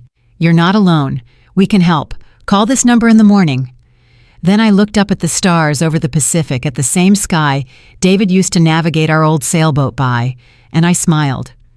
The war with Jennifer was over, but the larger fight continued. There were more families to protect, more victims to help, more predators to stop. And I was ready. God help me, I was always ready. Because that's what Jennifer had never understood. She'd thought destroying Marcus would break me. Instead, it had forged me into something harder, sharper, more dangerous than she could have imagined. She'd created her own worst enemy. And that enemy was a 73-year-old woman with $42 million, a brilliant legal team, and absolutely zero tolerance for people who hurt her family. Jennifer was in prison. But somewhere out there right now, some other predator was targeting some other family. And maybe, just maybe, that family would find the Morrison Legacy Foundation before it was too late. Maybe we'd get there in time. Maybe we'd save them the way I'd saved Marcus. That was my purpose now, my mission. My reason for getting up every morning and fighting the good fight even when I was tired, even when it felt hopeless, even when the Jennifers of the world kept coming. Because David had left me more than money. He'd left me a choice. I could hide behind wealth and safety, or I could use those resources to make the world a little less cruel. And standing here on his deck in his house watching over his family, the choice was obvious. The war with Jennifer was over. But the war for justice, for protection, for family, that war was just getting started. And I intended to win every single battle. The woman from Seattle called at 7 the next morning. Her name was Patricia Chen, 68 years old. Voice shaking so hard I could barely understand her. My daughter-in-law cleared out my savings account, $80,000, gone. My son says I must have made a mistake, that I probably moved it somewhere and forgot. But I didn't forget. I know I didn't. I was already pulling up her intake form on my computer, signaling to Tom Chen, who just walked into the Foundation office. Patricia, I need you to listen to me very carefully. Do you have access to your bank statements right now? Yes, they're right here. I printed everything out last night. Good. Now tell me exactly what happened. Start from the beginning. The story came out in broken pieces. Patricia's husband had died 2 years ago, leaving her comfortable but not wealthy. Her son Michael had married a woman named Crystal 6 months ago. Crystal was young, beautiful, worked in finance. She'd offered to help Patricia organize her accounts, said older people needed professional guidance with their money. Patricia had been grateful, had given Crystal access to one account to help pay bills. That account now had $12 in it. "And your son doesn't believe you?" I asked, already knowing the answer. Crystal told him I've been confused lately, that I accused the mailman of stealing last month, that I keep forgetting conversations. None of that is true, but Michael believes her. He says I'm getting old, that maybe it's time to think about memory care facilities. He's talking about having me evaluated for dementia. Classic playbook. Isolate the victim, discredit them, make everyone think they're incompetent. I'd seen it a dozen times since the foundation started. Patricia, I want you to go to your bank this morning, in person. Ask to speak with the branch manager. Tell them you believe there's been fraudulent activity on your account and you want to file a formal complaint. Can you do that? But what if Crystal finds out? What if she convinces Michael to have me committed? She can't have you committed without a medical evaluation, and you're not going to fail that evaluation because there's nothing wrong with you. But Patricia, you need to act fast. The longer you wait, the harder it is to prove fraud. Tom Chen, our investigator, is going to call you in 10 minutes. He'll walk you through everything you need to do. We're going to help you, but you have to be brave. Can you be brave? A long pause. Then her voice came back stronger. Yes, I can be brave. After I hung up, Tom was already on his laptop. Crystal Morrison, married name, maiden name Davis. Want to bet I find a pattern? I'll bet you my next paycheck. 3 hours later, Tom had found 5 other elderly people Crystal had worked for as a financial advisor. All of them had reported missing money. None of them had pressed charges because their families had convinced them they were confused, mistaken suffering from dementia. Crystal had a system. She'd target elderly people who'd recently lost spouses, offer to help gain access to accounts, drain them slowly enough that it looked like normal spending, then move on before anyone caught on. She's made over $400,000 in the last 3 years, Tom said grimly. That we can prove, probably more we can't. I called Patricia back. We found something. Crystal's done this before, multiple times. We have evidence we have other victims. Patricia, we're going to stop her, but I need you to trust me completely. Can you do that? What do you need me to do? First, go to the bank like we discussed. File that fraud report. Then, and this is important, you're going to tell your son that you want Crystal to help you organize more of your finances. You're going to act confused, grateful for her help, exactly what she expects. Can you do that? Patricia's voice was suddenly sharp clear. You want me to set a trap. I want to give her enough rope to hang herself. If she thinks you're an easy mark, if she thinks you're confused and your family doesn't believe you, she'll get sloppy. She'll take more. And when she does, we'll have her. I'm 73 years old, and I just lost my husband of 46 years. I thought I was done fighting, but you know what? Let's destroy this bitch. I actually laughed. Patricia, I think we're going to be great friends.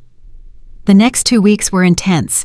Patricia played her role perfectly, acting increasingly confused around Crystal while secretly documenting everything. Crystal took the bait, started accessing Patricia's other accounts, moving larger amounts. Tom tracked every transaction, built an airtight case. Meanwhile, I worked with Patricia's son Michael, who was horrified when I showed him the evidence.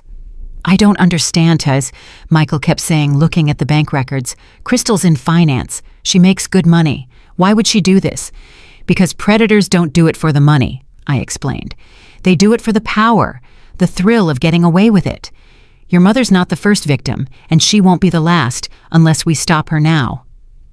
My mom, she seemed so confused lately. I thought she was losing it. Your mom was being gaslighted by a professional. Crystal made her doubt her own mind. That's what they do, Michael.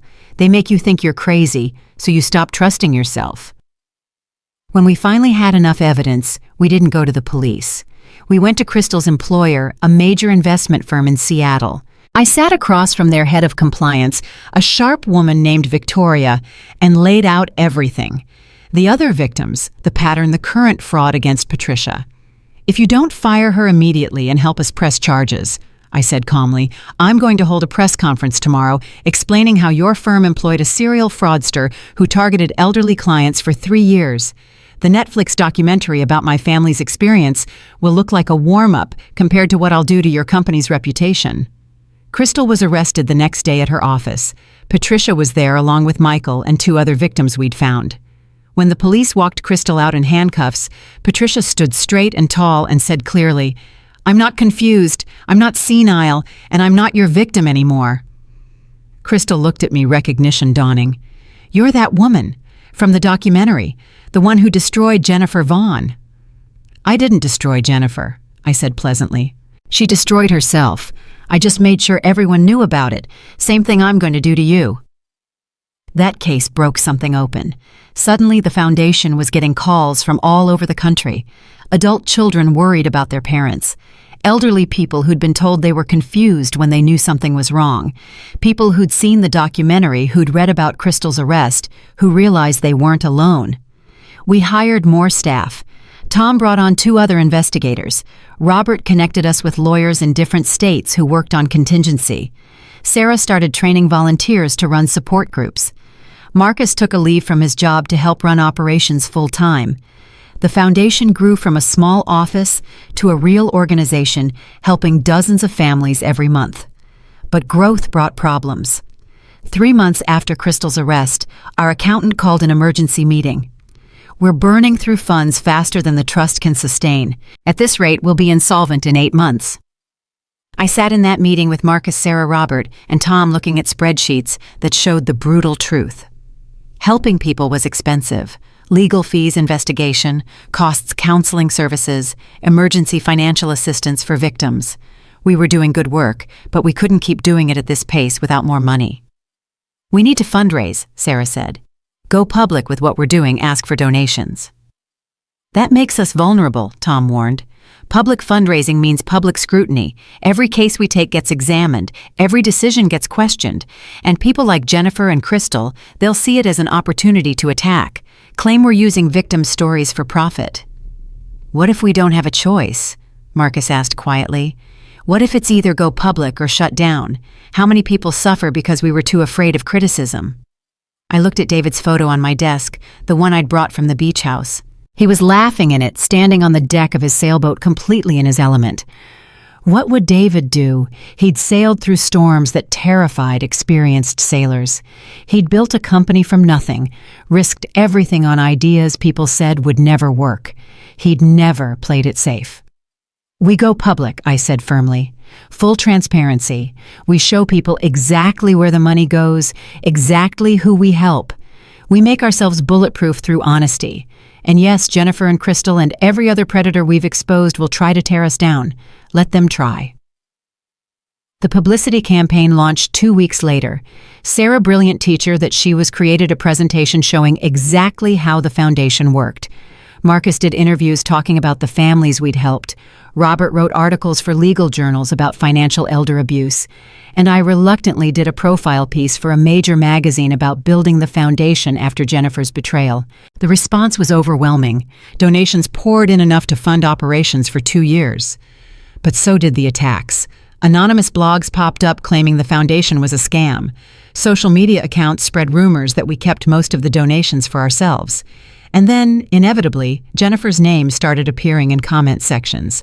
Margaret Morrison is a vindictive woman who destroyed my life because I married her son. The foundation is just her way of continuing to harass people she doesn't like. I showed the comments to Robert, who shrugged. Ignore them.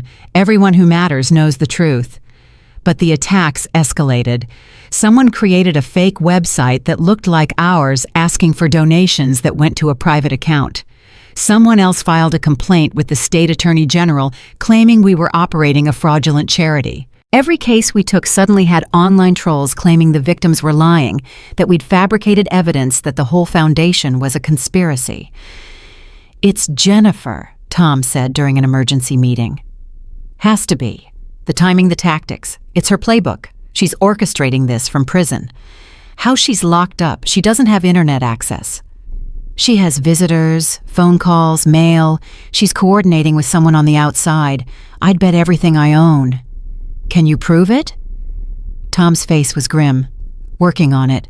But even if I can, what do we do? She's already in prison. There's no lower we can send her. That's when Sarah spoke up. We don't fight her directly. We go around her. For every fake website, we create 10 real stories. For every anonymous attack, we put a name and face to someone we've helped. We flood the zone with truth until her lies can't compete. So that's what we did. Patricia Chen did an interview about how the foundation saved her from Crystal's fraud. Michael, her son, talked about learning to recognize gaslighting. Derek Vaughn and Amanda did a follow-up piece about Lily, now 4 years old and thriving. We published financial statements showing every dollar we'd received and spent. We made ourselves radically transparent. It worked. Slowly, the attacks lost steam. The fake websites got shut down. The Attorney General's investigation cleared us completely. And donations kept coming from people who believed in what we were doing, who wanted to help protect vulnerable families. But I couldn't shake the feeling that Jennifer was still out there, still planning, still waiting for her next opportunity to strike. That opportunity came in December, the night Sarah went into labor. We were all at the hospital, Marcus pacing nervously, Emma with my sister who'd flown in to help. Sarah was handling contractions like a champion, cracking jokes between pushes. Everything was going well until a nurse came into the waiting room looking for me. Mrs. Morrison, there's a woman at the front desk asking for you. She says it's urgent. Her name is Diane Vaughn. My blood froze. Diane was Jennifer's mother. I'd never met her, but I knew the name from Tom's investigations. Did she say what she wants? She says Jennifer's escaped. I stood up so fast I knocked over my coffee. Marcus heard and came running from Sarah's room. What's wrong? Jennifer escaped from prison. Her mother's downstairs. We found Diane Vaughn in the hospital lobby, a small woman in her 60s who looked like she'd aged a decade in the last few years. She was crying, hands shaking. I'm so sorry. I'm so sorry. She called me an hour ago, said she'd escaped during a prison transfer, that she needed money. I hung up on her and called the police, but then I saw the news about the foundation, saw your son's wife was having a baby here tonight. Jennifer knows. She knows about the baby. She said something on the phone about finally getting even, about making you feel what she felt. I think she's coming here. Hospital security was alerted immediately. Phoenix police were called. Tom Chen was on the phone coordinating with Arizona authorities. The hospital went into lockdown, all entrances monitored. And upstairs, Sarah was still in labor, completely unaware of the chaos exploding around her. Marcus wanted to tell her. I stopped him. She's in active labor. You tell her Jennifer's escaped and targeting our family, she'll panic. That's not safe for her or the baby. We handle this quietly. Security's on it. Police are on it. Sarah delivers your son in peace. What if Jennifer gets past security? What if she actually gets to Sarah? Then she goes through me first, I said flatly. And Marcus, I promise you, that is not going to end well for Jennifer. Tom came back from talking to police. They've got units surrounding the hospital. Jennifer's not getting in. But Margaret, there's more. The prison is saying she didn't escape. They released her this morning. Early release prison overcrowding. She served enough of her sentence that they let her out. That's impossible. She had another year minimum. Budget cuts. Prison overcrowding crisis. They're releasing nonviolent offenders early to make room. Jennifer qualified. They let her out this morning, and she didn't report to her parole officer. Now she's in violation, but she's also free at least for the next few hours until they find her. I felt rage so pure it was almost cleansing. They let her out. They let a serial fraudster who was violating parole terms out of prison, and now she's coming after my family. Diane was still crying. I'm so sorry. I should have been a better mother, should have seen what she was becoming. I thought prison would change her. I thought she'd finally learn. But when she called me the way she talked about you, about your family, she sounded completely unhinged. Please, you have to protect yourselves. Don't let her hurt anyone else because of me. I looked at this broken woman who'd raised a monster and felt an unexpected wave of sympathy. This isn't your fault, Diane. Jennifer made her choices. But I need you to do something for me. If she contacts you again, you keep her talking. You tell her whatever she wants to hear, and you call me immediately. Can you do that? Diane nodded, wiped her eyes. I can do that. I want this to end. I want my daughter to get the help she needs, even if that means she goes back to prison for a long time. 2 hours later, Sarah delivered a healthy baby boy, 8 pounds, 3 ounces, perfect in every way. Marcus held his son and cried, and Sarah looked exhausted and radiant and completely at peace. They had no idea that police were stationed outside the maternity ward, that security was checking every visitor, that somewhere in Phoenix, Jennifer was free and planning God knows what. I held baby David, looked into his tiny face, and made a silent promise. This child would grow up safe, protected, free from the shadow of Jennifer Vaughn. Whatever it took, however long it took, I would make sure of it. Tom found me in the hospital chapel at midnight. I hadn't been praying, just sitting in the quiet, trying to center myself. She's gone dark. No phone activity, no credit card use, no one's seen her. It's like she vanished. She didn't vanish. She's planning something. When's the last time Jennifer did anything without a plan? That's what scares me. If she's gone quiet, she's got help. Someone's hiding her, funding her. And that means this is bigger than just her showing up to cause trouble. We need to find her first. Working on it. I've got contacts in Phoenix running down every lead. But Margaret, we need to consider that she might not come at you directly.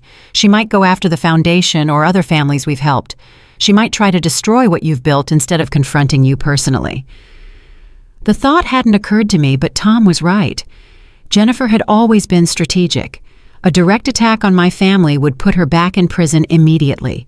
But discrediting the foundation, destroying our reputation, turning the families we'd helped against us, that was more her style. Put extra security on Patricia Chen and the others. Anyone we've helped publicly, anyone whose name is attached to us. If Jennifer's going after the foundation, she'll target them first. 3 days later, my worst fears were confirmed. Patricia Chen called voice tight with fear. "Margaret, someone broke into my house last night. They didn't steal anything, but they left a note. It says, 'Margaret Morrison is using you. Ask her about the $40 million her husband left. Ask her why she really started the foundation.' Patricia, that note is meant to make you doubt me. It's meant to turn you against the foundation." "I'm not doubting you. I'm telling you so you know what she's doing. But Margaret, if she broke into my house, she knows where I live. What if she comes back?" I had Patricia move to a safe location that day, a private security detail assigned to her. Then I called an emergency meeting of everyone associated with the foundation. Staff volunteers, lawyers, every family we'd helped. 37 people crammed into our conference room. Jennifer Vaughn is out of prison, and she's targeting people connected to this foundation. She's trying to discredit us by planting doubts, making you question our motives. So I'm going to be completely transparent with you right now. Yes, my husband left me $42 million. Yes, I used that money to start this foundation after Jennifer tried to destroy my family. No, I don't take a salary. No, none of the donations go to me personally. Everything is documented. Everything is public record. If Jennifer makes you doubt that you can walk away, I won't hold it against you. But if you stay, you need to know this might get ugly before it gets better." Patricia stood up. "I'm staying. Jennifer already tried to destroy me once. I'm not giving her a second chance." One by one, the others agreed. Not a single person left. And sitting there, surrounded by people who'd survived their own Jennifers and come out stronger, I felt something I hadn't felt in a long time. Hope. Real hope. Jennifer had made a critical mistake. She thought attacking the foundation would isolate us, make us vulnerable. Instead, she just unified every person she'd ever hurt into a single force against her. Tom's phone rang. He stepped outside, came back 5 minutes later looking grim. They found Jennifer. She was holed up in a motel in Tempe with a man named Richard Patterson. The name took me a second. Wait, Richard Patterson? One of the men she was writing from prison. The same.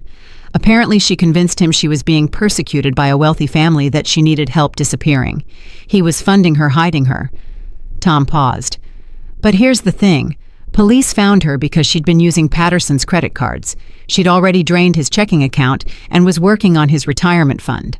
Old habits die hard, I guess. Where is she now? County jail, parole violation, fraud charges, breaking and entering from Patricia's house. The judge denied bail. She's not getting out this time, Margaret. Not for years. I should have felt relieved, victorious, something. Instead, I just felt tired. How many times are we going to do this? How many times is she going to come back? As many times as it takes until she's too old or too broken to keep trying, Tom said honestly. People like Jennifer, they don't stop. They don't learn. They just keep going until something or someone stops them permanently. That night I stood on the beach house deck again, the place where everything had started and somehow kept ending. Marcus found me there, baby David, asleep in his arms. "Sarah's asking for you. She wants you to come up, have a glass of wine, celebrate that Jennifer's finally locked up for real this time." In a minute, I'm just thinking. About what? About how this keeps happening, how we keep winning, but it never feels like we've actually won. Jennifer's in jail again, but there are 1,000 other Jennifers out there doing the same thing, and we can't stop them all. Marcus shifted baby David to his other shoulder. "We're not supposed to stop them all. We're just supposed to stop the ones we can reach, help the people who find us, make it a little bit harder for the predators to win. That's enough, Mom. That has to be enough." I looked at my son, at my grandson, at the family we'd protected and the life we'd built. Marcus was right. We couldn't save everyone, but we'd saved Patricia. We'd saved Derek and Lily. We'd saved dozens of other families through the foundation. And we'd made sure Jennifer paid for her crimes over and over until the lesson finally stuck or she died trying to avoid it. Yeah, I said finally. Yeah, you're right. That's enough. We went back inside together to Sarah and Emma and the rest of the family waiting, to wine and laughter and the sound of baby David starting to fuss, to life continuing forward despite Jennifer, despite all the predators and con artists and people who tried to destroy families for profit. The beach house was full of light and warmth and love. David's house, our house, the house that Jennifer had tried to steal and failed twice now. The house that stood as proof that some things were worth fighting for no matter how many times you had to fight. Jennifer was in jail. The foundation was thriving. Our family was safe. For now, for this moment, that was victory enough. But victory never lasted as long as I wanted it to. 5 years passed in what felt like both an eternity and a heartbeat. Baby David grew into a rambunctious 5-year-old who loved the ocean and building sandcastles with his big sister Emma. The foundation had helped over 300 families. Jennifer was still in prison serving a 7-year sentence, this time with no chance of early release. Life had finally mercifully settled into something resembling normal. Then Marcus came home one evening with that look on his face. The one I'd learned to dread. The one that meant our peace was about to shatter again. Mom, we need to talk. All of us. Sarah, can you get the kids to your sister's house for the night? Sarah took one look at his face and nodded. Didn't ask questions. 20 minutes later, it was just the three of us at the kitchen table, the same table where so many battles had been planned. Marcus pulled out his laptop, turned it to face me. Jennifer's lawyer filed an appeal. Claims she was wrongfully convicted based on fabricated evidence. Claims we orchestrated a conspiracy to frame her because of personal vendetta. He's requesting a new trial, and he's got 3 judges willing to hear the case. I stared at the legal documents on the screen. That's insane. Everything was documented. We had witnesses evidence her own admission in some cases. How can she possibly claim it was fabricated? Because her new lawyer is Nathan Cross. The name hit me like cold water. Nathan Cross was famous or infamous depending on who you asked. He specialized in overturning convictions, getting guilty people freed on technicalities. He'd gotten serial fraudsters acquitted, white-collar criminals released, all by finding tiny procedural errors and exploiting them ruthlessly. If Jennifer had Nathan Cross, she had a real chance. How the hell did she get Nathan Cross? He charges $500,000 just to take a case. That's the problem, Marcus said quietly. Someone's funding her, someone with serious money. Tom's been digging, but he can't figure out who. The money's coming through shell corporations' offshore accounts. Someone wants Jennifer out of prison badly enough to hire the best lawyer money can buy. Sarah leaned forward. Could it be Richard Patterson? The man from Arizona she conned? Patterson died 8 months ago. Heart attack, left everything to his kids, and they hate Jennifer. It's not him. Then who? I felt panic rising in my chest. Who would spend that kind of money on Jennifer? We don't know, but Mom, there's more. Cross filed a motion to subpoena all of the Foundation's records. Every case, every client, every dollar we've spent. He's claiming the Foundation is a front for a harassment campaign against Jennifer, that we've been using our resources to destroy her reputation and frame her for crimes she didn't commit. If a judge grants that motion, everything becomes public. Every family we've helped, their names, their stories, their private details, all of it exposed. I felt the room spin. The Foundation's entire purpose was protecting vulnerable people. If their information became public, if predators could identify them, target them again, we'd be doing more harm than good. We'd be serving victims up on a silver platter. He can't do that. There are privacy laws, client confidentiality. Not if he can convince a judge we're engaged in criminal conspiracy. Then all bets are off. Marcus looked exhausted, defeated. Mom, I don't know how to fight this. Cross is too good. He's never lost an appeal. Never. Robert Morrison's voice came from the doorway. We hadn't heard him come in. That's not technically true. He lost one appeal 15 years ago. Case was thrown out on a technicality before it even got heard. Robert walked into the kitchen, set his briefcase on the table. I did some research after Marcus called me. Nathan Cross has one weakness. He's arrogant, thinks he's the smartest person in any room, and sometimes that makes him sloppy. Can we use that? Sarah asked. Maybe. But first, we need to figure out who's funding Jennifer. Because whoever it is, they're not doing it out of the goodness of their heart. They want something. And until we know what that something is, we're fighting blind.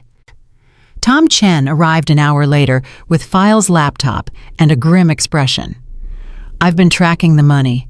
It's coming from a shell corporation in Delaware, but that corporation is owned by another corporation in the Cayman Islands, which is owned by a trust in Switzerland. Someone went to a lot of trouble to hide their identity. Can you crack it? Given enough time, maybe. But Cross's motion hearing is in 3 weeks. We don't have time. I stood up, paced to the window, looked out at the ocean. David and I had stood at this window so many times planning our future, dreaming about retirement, never imagining that years after his death, I'd still be fighting wars. What if we don't focus on who's funding her? What if we focus on what they want? Everyone looked at me. I turned back to face them. Think about it. Someone spends $500,000 to get Jennifer out of prison. That's not charity. That's investment. They expect a return. So what could Jennifer possibly offer that's worth that kind of money? Tom's eyes widened. Information. She could have information on someone, something they want buried. Or, Sarah said slowly, she could have promised to do something for them, something illegal that she's uniquely qualified for. Marcus shook his head. But Jennifer's specialty is financial fraud against individuals. What could she do that's worth $500,000 to someone? Robert was staring at his phone, fingers flying across the screen. Hold on. I'm looking at Cross's client list. Most of his cases are financial crimes, white-collar stuff. But 3 years ago, he defended a tech CEO named Vincent Marsh. Marsh was accused of defrauding investors out of $40 million. Cross got him off on a technicality. So, Marcus asked, so Vincent Marsh lives in Newport Beach, has a $20 million estate, and according to public records, he's been looking for a new personal assistant. Someone to manage his household finances, coordinate with his investment team, someone with experience in finance. The implications hit me all at once. He's hiring Jennifer. He gets her out of prison, she comes to work for him, and he gets a professional con artist on his personal staff. But why? Why would someone that wealthy need Jennifer's particular skill set? Because, Tom said, pulling up something on his laptop, Vincent Marsh is currently in a custody battle with his ex-wife. Ugly, expensive, dragging through courts for 2 years. She's claiming he hid assets during the divorce, that he owes her another $50 million in the settlement. If she can prove that she wins. If she can't, she gets nothing. And Jennifer specializes in finding hidden assets, I said slowly. Or in Marsh's case, making sure they stay hidden, maybe even making them more hidden. Robert nodded. If Marsh hired Jennifer, gave her access to his financial records, she could restructure everything to be legally untraceable. She could make that $50 million disappear so thoroughly his ex-wife would never find it. And Jennifer gets out of prison, gets paid handsomely, and starts over with a legitimate job that gives her access to exactly the kind of wealth she's always wanted to steal. But that doesn't explain the appeal, Sarah pointed out. If Marsh just wanted to hire her, why not wait until she served her sentence? Because his custody hearing is in 2 months, Tom said, reading from his screen. If his ex-wife's lawyers find the hidden assets before then, he loses everything. He needs Jennifer now, and the appeal is the fastest way to get her out. I felt sick. So, we're not just fighting Jennifer, we're fighting a billionaire who needs her expertise badly enough to spend whatever it takes to free her. Essentially, yes. The silence that followed was heavy. Fighting Jennifer was one thing. Fighting Jennifer backed by Vincent Marsh's unlimited resources was something else entirely. We could lose. We could actually lose this time. Marcus broke the silence. We expose it. We expose Marsh's involvement, show the judge that this appeal is being funded by someone with a vested interest in getting Jennifer out to commit more crimes. That kills Cross's credibility. Can we prove it? Robert asked Tom. Not in 3 weeks, maybe not ever. These shell corporations, the way the money's hidden, it could take months or years to definitively connect Marsh to Jennifer's legal fees. By then, the appeal hearing will be over. Then we need a different approach, I said. We need to make Jennifer toxic to Marsh, make it so that hiring her would cause him more problems than it solves. How? I thought for a moment. What if Jennifer's victims went public? Not through the foundation, but independently. What if every person she'd ever conned did interviews, told their stories, made it clear that Jennifer Vaughn is untouchable, Marsh couldn't hire her without it becoming a PR nightmare? His custody case would implode if the judge saw he was planning to employ a known con artist. Sarah nodded slowly. I can reach out to the support groups, get people willing to speak up. But Margaret, some of them have moved on. Some of them won't want to relive their trauma just to stop Jennifer again. Then we ask, we explain what's at stake, and we respect whatever they decide. Over the next 2 weeks, Sarah and I contacted every victim we could find. Patricia Chen agreed immediately, fierce and ready to fight. Derek Vaughn was hesitant, but ultimately agreed for Lily's sake. The others were mixed. Some said yes, some said no, some needed time to think. In the end, we had 11 people willing to go public with their stories in a coordinated media push. But the night before we were supposed to launch the campaign, Patricia called me at midnight, voice shaking. Margaret, someone broke into my house again. They didn't take anything, but they left another note. This one says, "Go public and you'll regret it. We know where your son lives. We know where his kids go to school." Ice flooded my veins. Patricia, call the police right now. Then pack a bag. You're coming to stay with us until this is over. I'm not going to let them scare me off. This isn't about being scared off. This is about being smart. If they're threatening Michael and your grandchildren, we take it seriously.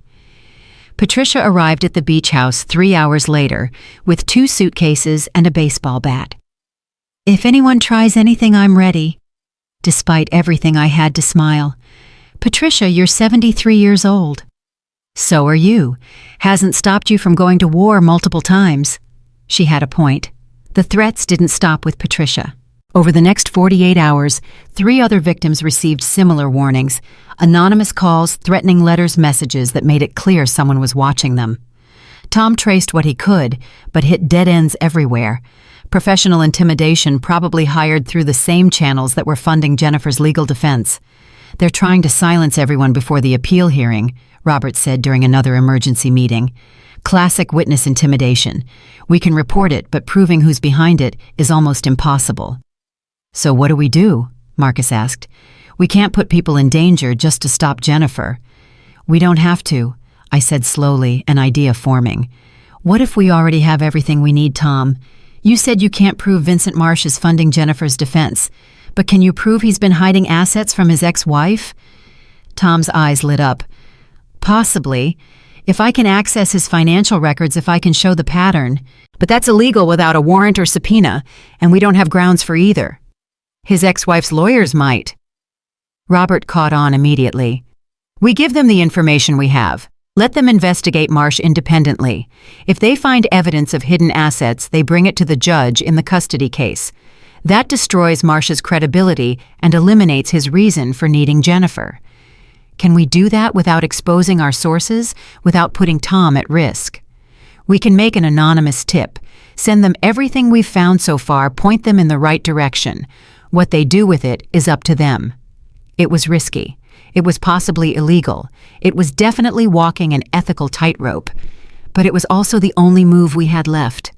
Tom spent 3 days putting together a package. Financial records he'd obtained through various means. He refused to explain analysis of shell corporations and offshore accounts patterns that suggested Marsh had been systematically hiding assets for years. Everything was documented, sourced, and damning if anyone bothered to look closely. This is enough to get real investigators involved, Tom said, sealing the package. But once I send this, there's no taking it back. If Marsh figures out we're behind it, he'll come after us with everything he's got. Send it, I said. We didn't start this fight, but we're damn well going to finish it. The package went to Marcia's ex-wife's legal team anonymously. We waited. The appeal hearing was 5 days away, and we had no idea if our gambit would work. Then 3 days before the hearing news broke, Vincent Marsh was under investigation for tax fraud and hiding assets during his divorce proceedings. His ex-wife's lawyers had uncovered evidence of Shell Corporation's offshore accounts, systematic financial manipulation. The judge in the custody case had frozen all of Marsh's accounts pending investigation. He was facing possible criminal charges. And suddenly Nathan Cross withdrew from Jennifer's appeal. No explanation, no warning, just filed paperwork removing himself as her attorney. Without Cross, Jennifer's appeal collapsed. The motion to subpoena the foundation's records was denied. The appeal hearing was canceled. Jennifer would stay in prison for the remainder of her sentence. No early release, no technicalities, no last-minute rescue. We'd won. Actually, won. The celebration at the beach house that night was subdued. We'd won, but it felt hollow. We'd had to fight dirty use questionable tactics, put people at risk. Robert kept saying we'd done what we had to do, that sometimes fighting predators meant getting your hands dirty. But I kept thinking about David, about whether he'd approve of the choices we'd made. Marcus found me on the porch later in our spot. "You're thinking too much." "I'm thinking we've become the thing we were fighting against. We manipulated evidence, intimidated a billionaire, probably broke a dozen laws. How is that different from what Jennifer does?" "Intent," Marcus said firmly. "Jennifer destroys people for profit and power. We stop someone from helping her do more damage. That's different. Has to be different." "Does it? Where's the line, Marcus? How far do we go before we're just as bad as them?" He was quiet for a long moment. "I don't know, Mom, but I know this. You saved me from Jennifer. You built a foundation that's helped hundreds of people. You've spent the last 7 years fighting for people who couldn't fight for themselves. If you crossed some lines to do that, I think Dad would understand. I think he'd say that protecting family, protecting the vulnerable, that's worth bending the rules for." "Your father was a better person than I am." "No, he just never had to face what you've faced. But Mom, I knew Dad. I knew him my whole life. And I'm telling you, if someone had threatened his family the way Jennifer threatened us, he'd have done exactly what you did. Maybe worse." I wanted to believe that. Wanted to think David would approve of the woman I'd become, even the parts that scared me. The vindictive parts, the ruthless parts, the parts that would do anything, cross any line to protect the people I loved. The next morning, Robert called with news. Vincent Marsh cut a deal with prosecutors. He's pleading guilty to tax fraud, paying a massive fine, and giving his ex-wife the full settlement she was asking for. In exchange, they're not pursuing the more serious charges. He's financially destroyed, but avoiding prison. And Jennifer? Marsh's lawyers made it very clear that if Jennifer's name comes up in connection with him in any way, the deal is off. He's cutting all ties, which means Jennifer has no patron, no job prospects, nothing waiting for her when she gets out. When does she get out? 2 more years, and Margaret, the prison's transferring her to a maximum security facility out of state. No more minimum security, no more chance of early release. She's done. 2 years later, on a warm spring morning, I was in the foundation office when Tom walked in with a newspaper. "Thought you'd want to see this." The headline read, "Former con artist Jennifer Vaughn released after 9 years." There was a photo of her leaving prison looking older, harder defeated. The article was short. Said she'd been released, was on strict parole, had moved to somewhere in the Midwest. No details, no drama. Just a brief mention that she'd served her time and was trying to start over. "Think she's really done?" Tom asked. "I don't know. Don't really care anymore, honestly. She's not our problem now. She's someone else's, or maybe she's no one's. Either way, we did what we could." That night, the whole family gathered at the beach house for David's birthday. We did it every year now, a tradition to remember him and celebrate the family he'd built. Emma was 13 now, David Jr. was 10, and Sarah was pregnant again with their 3rd child. Derek and Amanda came with Lily, who was 9 and beautiful, and completely unaware of her biological mother's history. Patricia Chen came with her son Michael and his family, all of them close friends now. We ate too much food, told stories about David that got more exaggerated every year, watched the kids play on the beach. It was loud and chaotic and perfect. Later, after everyone had gone home, Marcus and I stood on the porch one last time. "You know what I realized," he said. "Jennifer tried to steal this house 7 years ago. She failed. And now look at it, full of family, full of love, stronger than ever. She didn't just fail to destroy us. She made us stronger." That's a nice thought. It's true, though. The foundation exists because of her. All the people we've helped, all the families we've saved, that happened because Jennifer was evil enough to make us fight back. She created her own worst enemy, and now her legacy is all the good we've done despite her. I looked around the beach house, David's house, our house. The house that had survived everything. Hurricanes and betrayal, grief and war. The house that held 42 years of marriage, 3 generations of family, and countless memories. The house that Jennifer had tried to steal and failed, tried to destroy and failed, tried to haunt and failed. "Your father would be proud," I said finally. "Of you, of the foundation of this family, of all of it. He'd be proud of you most of all. You took his money and turned it into justice. You took your pain and turned it into protection for others. That's exactly what he would have wanted." We stood in comfortable silence watching the moonlight on the Pacific. Somewhere in the Midwest, Jennifer was starting over, trying to rebuild a life. I hoped she'd changed, hoped she'd finally learned. But I didn't kid myself that our war was completely over. People like Jennifer didn't change easily. They just adapted, evolved, found new ways to survive. But if she ever came back, if she ever tried again, we'd be ready. We'd always be ready, because that's what family did. They protected each other. They fought for each other. They crossed lines and bent rules and did whatever it took to keep each other safe. The beach house stood solid beneath my feet, waves crashing in their eternal rhythm. David had built this place with his own hands, poured his love into every board. And I'd defended it with everything I had, turned it from just a house into a fortress, a sanctuary, a symbol. Jennifer had said to me once on that video call that started everything, "We're going tomorrow, Mom. I've sold your beach house." She'd been so confident, so sure she'd won. But what she didn't know was that you can't sell what you don't own. You can't destroy what's built on love instead of greed. You can't defeat a mother who has nothing left to lose and everything to protect. She'd learned that lesson the hard way, multiple times. And maybe finally it had stuck. Marcus kissed my cheek and went inside to help Sarah with the kids. I stayed on the porch a few minutes longer, just me and the ocean and David's memory. "We did it, love," I whispered to the wind. "We protected our family. We built something good from something terrible. We won." The wind picked up warm and gentle, and I chose to believe it was David's way of saying he knew he approved, he was proud. The Morrison Legacy Foundation would continue its work. Jennifer Vaughn would fade into whatever obscurity she could find, and the beach house would stand here full of light and love and laughter for generations to come. That was victory, real, lasting, meaningful victory. And it was enough. Finally, completely, it was enough.